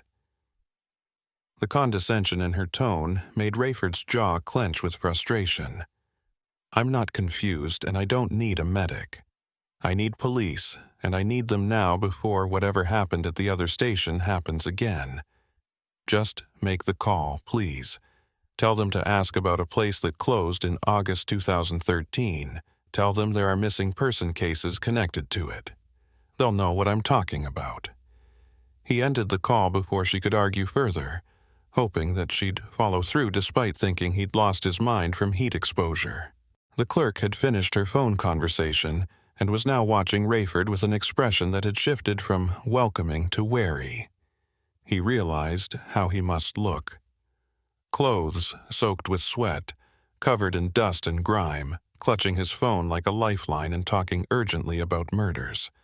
He approached the counter with his hands visible and his posture deliberately non-threatening, trying to project normalcy despite everything that had happened. "Sorry about that," he said, gesturing vaguely toward where he'd been standing. "Having a rough day. My truck's engine just died in your parking lot, and I've been dealing with some strange situations on the road. I'm waiting for a tow truck, but I'd like to buy some water and maybe use your restroom if that's okay." The clerk's expression softened slightly, though she kept one hand near what Rayford assumed was an emergency button or phone under the counter. "Water's in the cooler, third aisle. Restrooms in the back, door on the left past the beer cave. You need me to call anyone for you, police or medical or anything?" Her voice was professional, but kind. The tone of someone who'd dealt with distressed travelers before and knew how to handle them without escalating the situation. Rayford shook his head and moved to the cooler, grabbing 2 large bottles of water and carrying them back to the counter. As he paid, he noticed a bulletin board behind the clerk covered in community notices, local business cards, and several missing person flyers. One of the flyers caught his attention, a young woman's photo above text describing her disappearance from a gas station in August 2013. The photo showed Willa Mae Rogers, the same woman whose case file Rayford had read about in Eldon's documents, and seeing her face here in this modern station felt like reality was fracturing around him. "That's a sad case," the clerk said, noticing where Rayford's attention had gone. "Girl disappeared from a station about 20 miles from here, never found any trace of her. My sister went to high school with her, said she was planning to go to nursing school before she vanished. Happened the same day the station closed down, which made everyone think the owner was involved. But they never could prove anything. He died about 2 years ago, heart attack or stroke or something, and took whatever secrets he had to the grave." Rayford's hands tightened on the water bottles, condensation making them slippery. "The owner died? You're sure about that?" If the owner was dead, then Eldon's story about being trapped at the station and forced to help with ongoing crimes couldn't be current. Either Eldon had been lying about the timeline, or something else was happening that Rayford didn't understand yet. What about the mechanic who worked there, a guy named Eldon Price? What happened to him after the station closed? The clerk's expression shifted to something Rayford couldn't quite read, a mixture of confusion and concern. There wasn't any mechanic working at that station when it closed. The owner ran it by himself for the last few years it was open, couldn't afford to pay employees after business dropped off. Where did you hear about someone named Eldon Price? Her hand had moved closer to whatever emergency system she had under the counter, and Rayford realized his questions were making him seem more unstable rather than less. He backed away from the counter, mind racing through implications that made no sense. If there had been no mechanic at the station, then who had he talked to? Who had shown him the documents and told him about the murders? The journal and folder were still tucked under his shirt, physical evidence that his experiences had been real. But now even that certainty was crumbling. "I need to use your restroom," he said, his voice coming out strangled. "I'll be right back." He moved toward the rear of the store before the clerk could respond, desperate for a moment of privacy to think. The restroom was small but clean, with harsh fluorescent lighting that made Rayford's reflection in the mirror look ghastly. His face was sunburned and covered in dust, his eyes bloodshot from dehydration and stress, and he looked like someone who'd been through far more than just a mechanical breakdown. He set the water bottles on the sink and pulled the journal and folder from under his shirt, spreading them out on the counter beside the faucet. The documents were real, solid, and tangible, pages yellowed with age and text that was clearly printed or written years ago. This wasn't a heat-induced hallucination. These materials existed and contained detailed information about crimes that had actually occurred. He opened the journal to a random page and found himself reading an entry dated July 23, 2013. Subject arrived at station at approximately 3:30 p.m., male, late 40s, driving a red Chevrolet pickup with Oklahoma plates. Subject exhibited nervous behavior, repeatedly checking his phone and looking around parking lot. Engaged in conversation about route to Flagstaff, provided detailed information about his schedule and destination. Marked for follow-up observation. Update July 24th. Subject returned at 11:45 p.m., stated he was having fuel pump problems. Isolated location, no other vehicles present. Conditions optimal. Completed at 12:30 a.m. The clinical language describing what was clearly a murder made Rayford's stomach turn, and he flipped through more pages, finding dozens of similar entries. The owner of that first station had documented his victims with the care of someone conducting scientific research, treating human lives as data points in some kind of experiment. Rayford photographed several pages with his phone, creating a digital backup in case the physical documents were lost or destroyed, and was about to continue when he heard raised voices from the main store area. He cracked the restroom door open and could see through the gap that the clerk was talking with someone, a man whose voice sounded familiar in a way that made Rayford's pulse quicken. He couldn't see the person from his angle, but he could hear the conversation clearly enough. The man was asking about a truck driver who'd come in recently, described someone matching Rayford's appearance, and claimed to be looking for him because of a dispute over payment for mechanical work. The clerk was responding cautiously, saying she couldn't give out information about customers, and the man's voice was getting more insistent. Rayford quietly locked the restroom door and pulled out his phone, pulling up the photos he'd just taken and texting them to his own email address to ensure they were backed up somewhere beyond his phone's storage. As he worked, he could hear footsteps approaching the restroom, multiple sets moving with purpose through the store. His text went through just as someone tried the restroom door handle, finding it locked, followed by knocking that was too hard to be friendly. "Rayford, we know you're in there. We need to talk about those documents you took. They don't belong to you, and they're not telling the story you think they're telling. Open the door, and let's discuss this reasonably."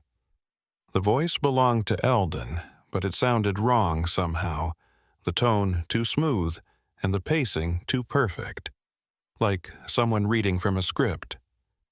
Rayford looked around the restroom for exits and found only a small window above the toilet, maybe 2 feet square, probably too small for him to fit through even if he could reach it.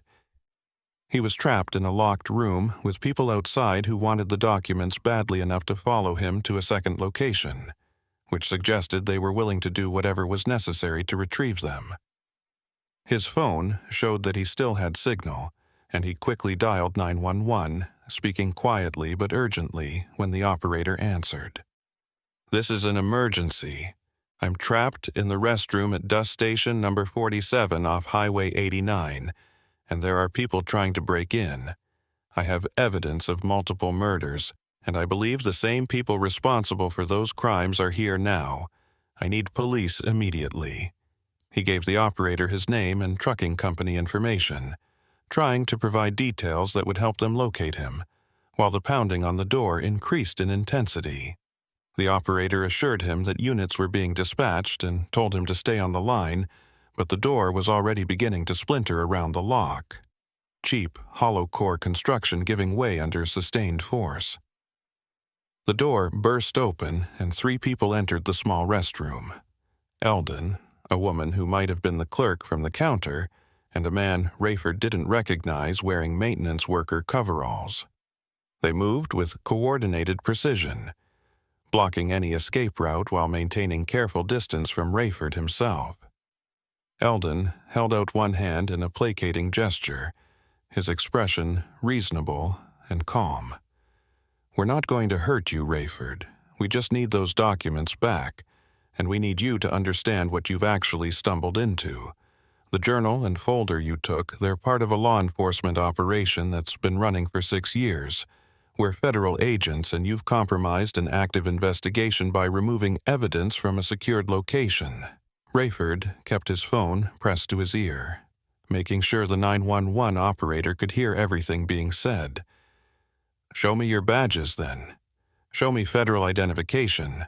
Prove you're who you claim to be."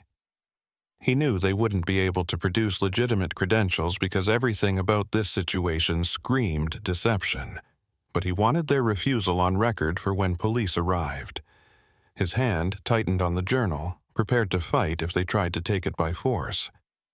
Eldon's expression shifted, the reasonable mask slipping to show something harder underneath.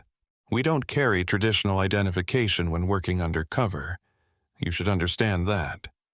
The station where you found those documents has been used as a trap location for the past 6 years, trying to draw out associates of the original owner who might still be operating in the area. You walking in and taking evidence has potentially destroyed years of careful work and put multiple agents at risk. So please, just hand over the documents and we can all walk away from this without further complications." The story was plausible enough that Rayford found himself wondering if he'd made a terrible mistake, if he'd misread the entire situation and was actually interfering with a legitimate investigation. But then he remembered details that didn't fit Eldon's narrative. The way his truck had been moved without explanation. The false memory of walking back from the highway. The clerk claiming there had never been a mechanic at the original station. These were not the actions of federal agents conducting an investigation. These were the actions of people desperately trying to control information and eliminate witnesses. "If you're federal agents," Rayford said slowly, thinking through each word carefully, "then you won't have any problem with me keeping these documents until the police arrive. I called 911 before you came in, and they're sending units now. You can explain your investigation to them, show them whatever credentials you have, and they can verify your story independently. If everything's legitimate, I'll apologize for the misunderstanding and hand over the documents. But until then, I'm keeping them and I'm staying right here." The 3 people in front of him exchanged glances, some kind of silent communication passing between them, and then the woman moved forward quickly, faster than Rayford expected. She grabbed for the journal with one hand while her other hand pulled something from her pocket, a syringe or small knife, the motion so practiced it seemed almost casual. Rayford jerked backward, hitting the wall with enough force to rattle the mirror, and swung the heavy water bottle at her head. The plastic connected with a hollow thud, and she staggered back, dropping whatever she'd been holding as her hands went to her face. The commotion seemed to break whatever restraint the other 2 had been showing, and they rushed forward simultaneously. Rayford threw the journal at the maintenance worker, seeing papers scatter across the bathroom floor, and tried to push past Eldon toward the door. The mechanic caught him by the arm with surprising strength, fingers digging in hard enough to leave bruises, and slammed him against the sink with enough force to drive the air from Rayford's lungs. His phone flew from his hand, skittering across the tile floor toward the toilet where it splashed into the water with a terminal-sounding plop. "You should have just cooperated," Eldon said, his voice carrying genuine regret. "This didn't have to be difficult. The journal you're so desperate to protect, it doesn't tell the story you think it tells. Those entries about victims, about completed subjects, they're not describing murders. They're describing something much stranger. Something you wouldn't believe even if I explained it."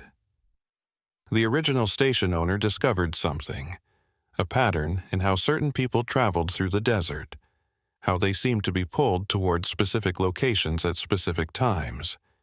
He documented it for years, trying to understand what was drawing them, and eventually he figured out that the station itself was the attractor.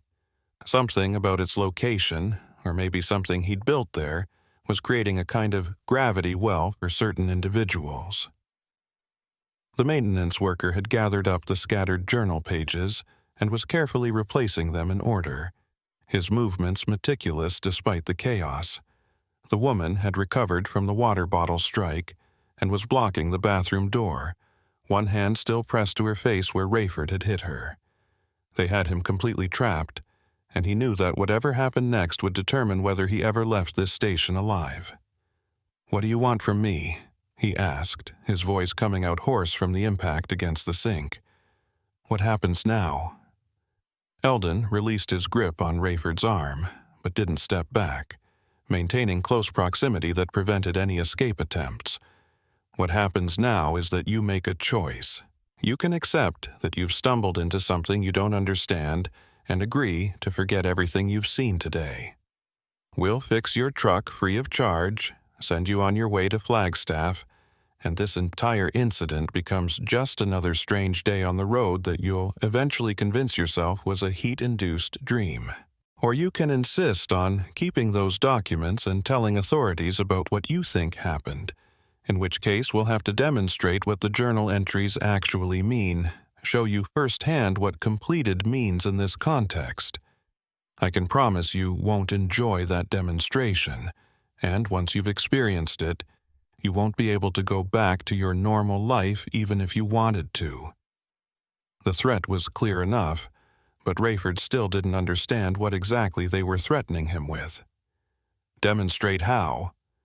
What are you people actually doing? What is this place?"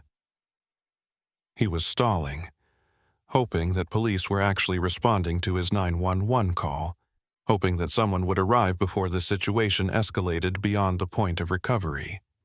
Through the bathroom's small window he could see darkness outside, evening having transitioned to full night while he'd been trapped, and he wondered how much time had passed since he'd entered the station.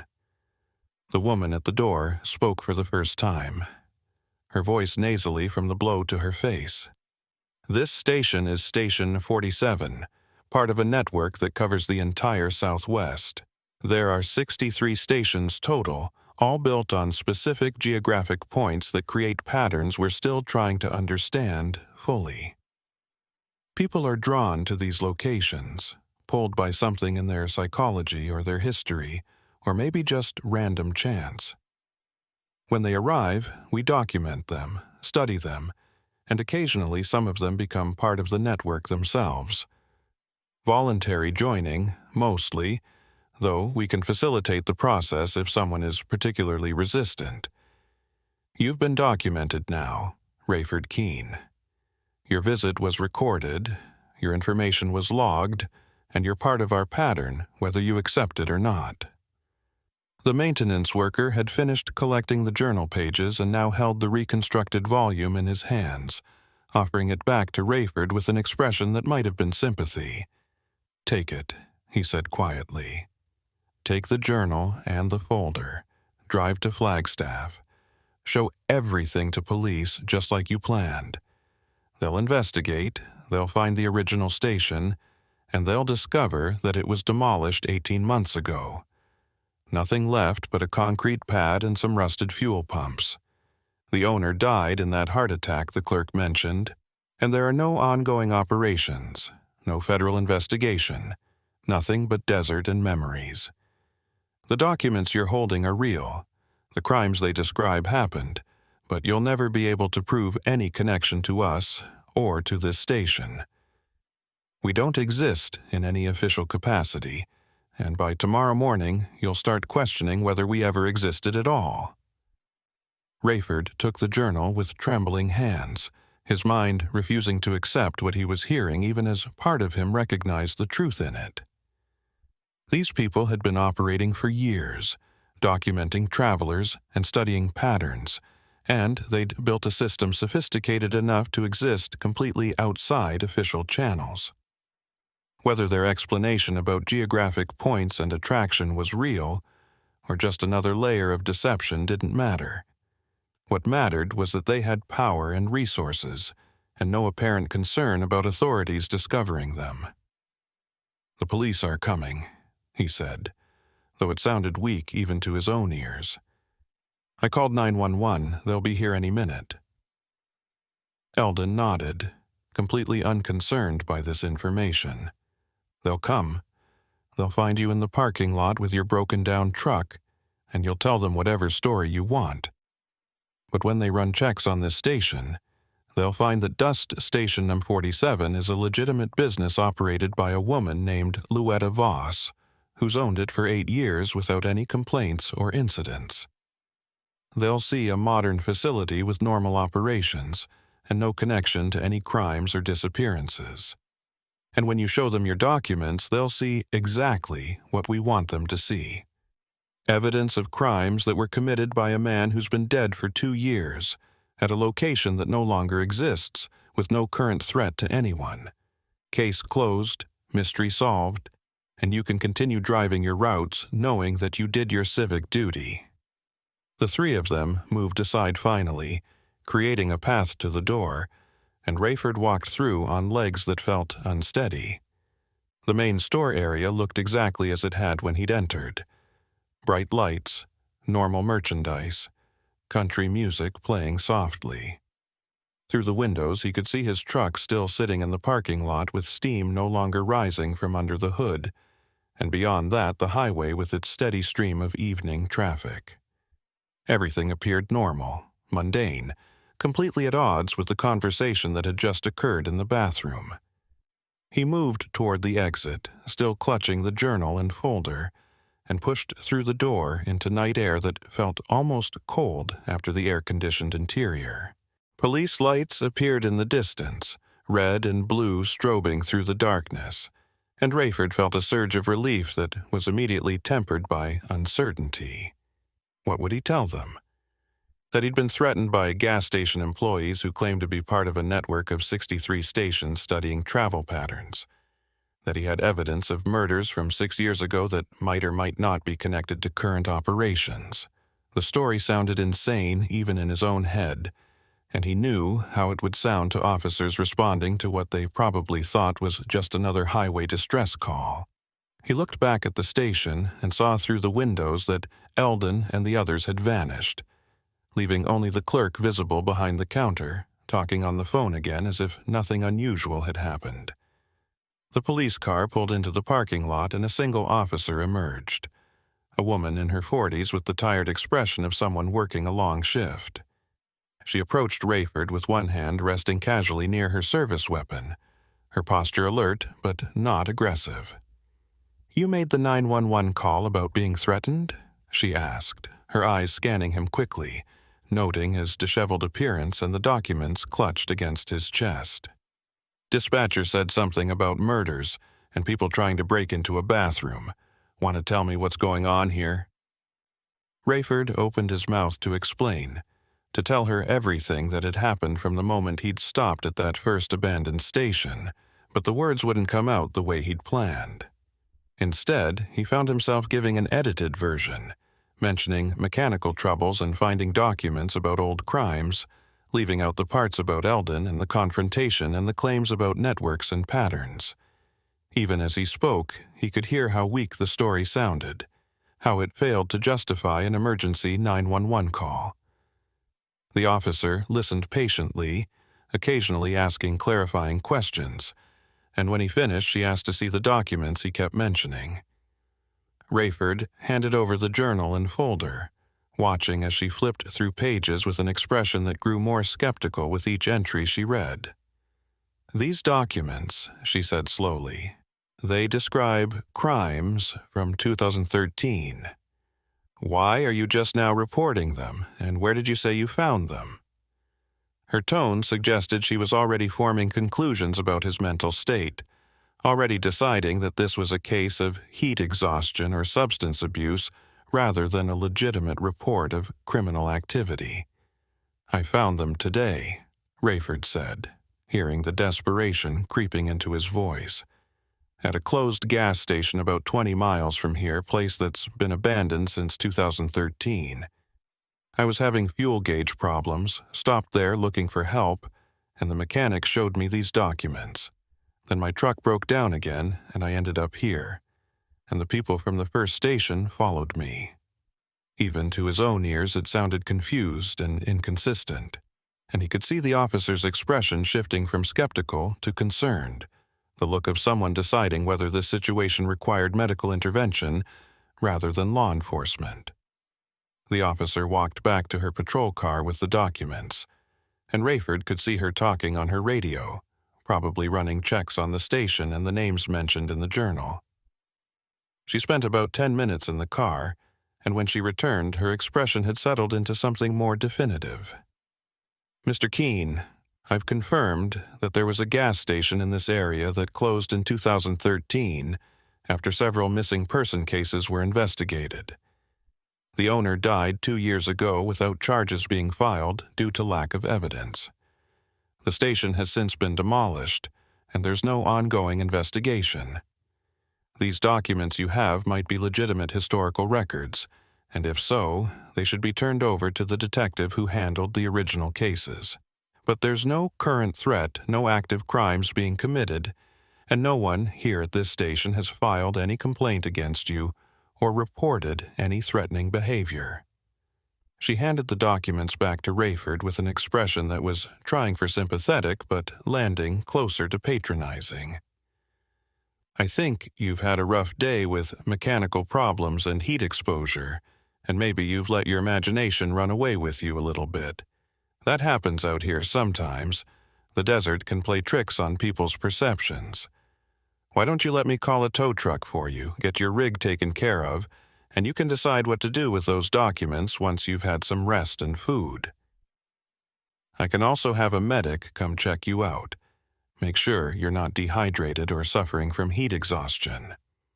Rayford wanted to argue, wanted to insist that something more was happening than just heat-induced confusion, but he could see that the officer had already made up her mind about the situation. She'd categorized him as a distressed driver having some kind of episode, and nothing he said would change that assessment. He accepted her offer to call a tow truck, and within an hour his Peterbilt was being loaded onto a flatbed for transport to a repair facility in Flagstaff. The officer stayed with him until the tow truck arrived, making friendly conversation about routes and weather, treating him like someone who needed to be handled gently, rather than someone reporting serious crimes. By the time Rayford finally reached Flagstaff in a cab arranged by the towing company, it was nearly midnight. He checked into a cheap motel near the repair shop, too exhausted to do anything but fall onto the bed fully clothed with the journal and folder still clutched against his chest.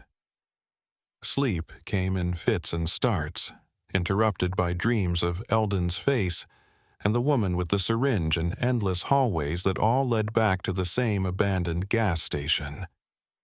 He woke repeatedly to check that the documents were still there, still real, still proof that he hadn't imagined the entire experience. The next morning brought a call from the repair shop with news that made Rayford's remaining certainty crumble. His truck's engine showed no signs of catastrophic failure, no seized components or burned parts. Whatever mechanical problem had caused the breakdown had apparently resolved itself, or, more accurately, had never existed in the first place. The mechanic suggested that maybe he'd gotten some contaminated fuel that had temporarily clogged his system, but after running diagnostic tests, everything appeared normal and functional.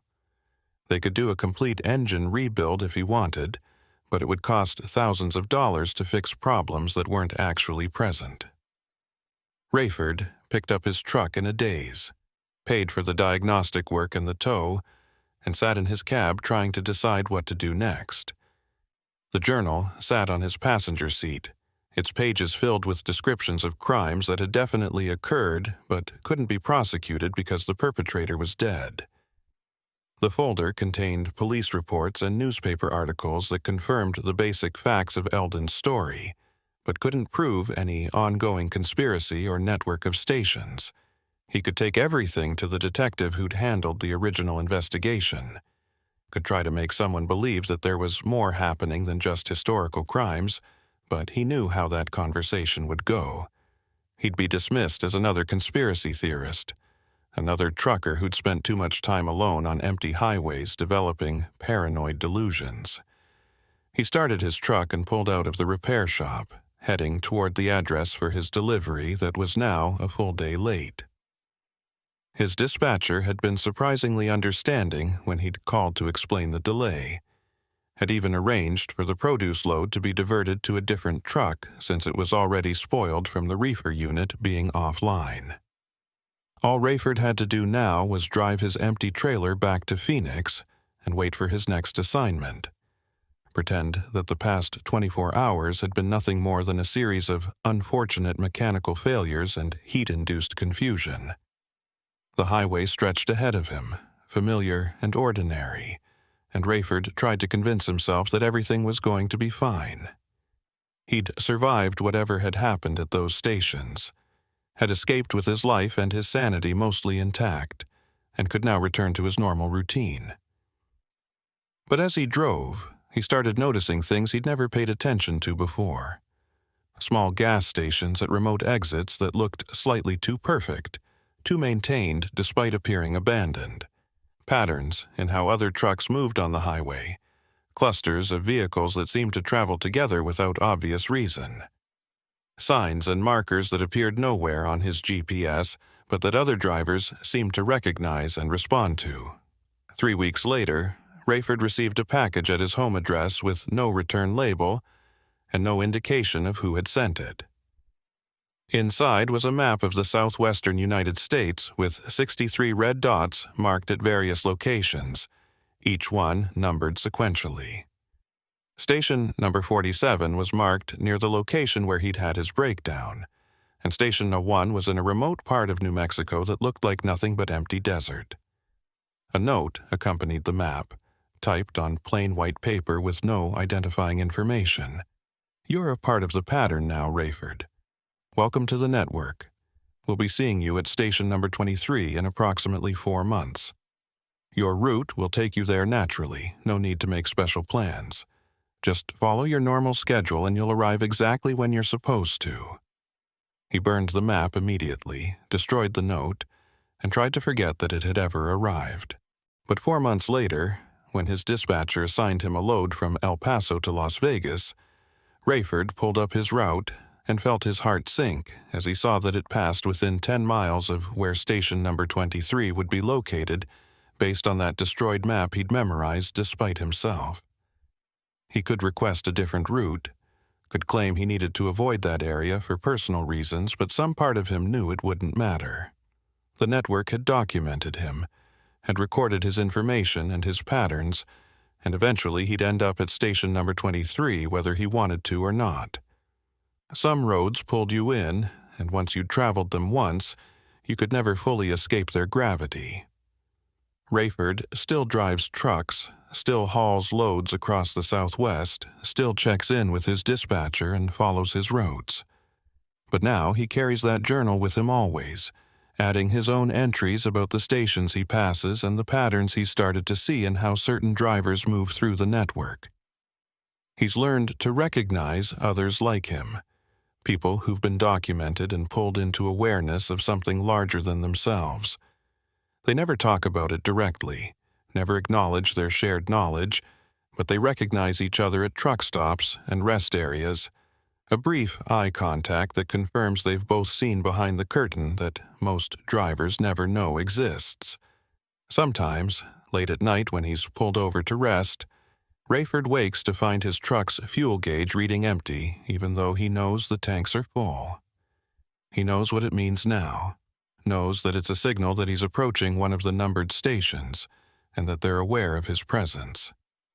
He could drive on, could ignore the false reading and continue with his route, but he's learned that doing so only delays the inevitable.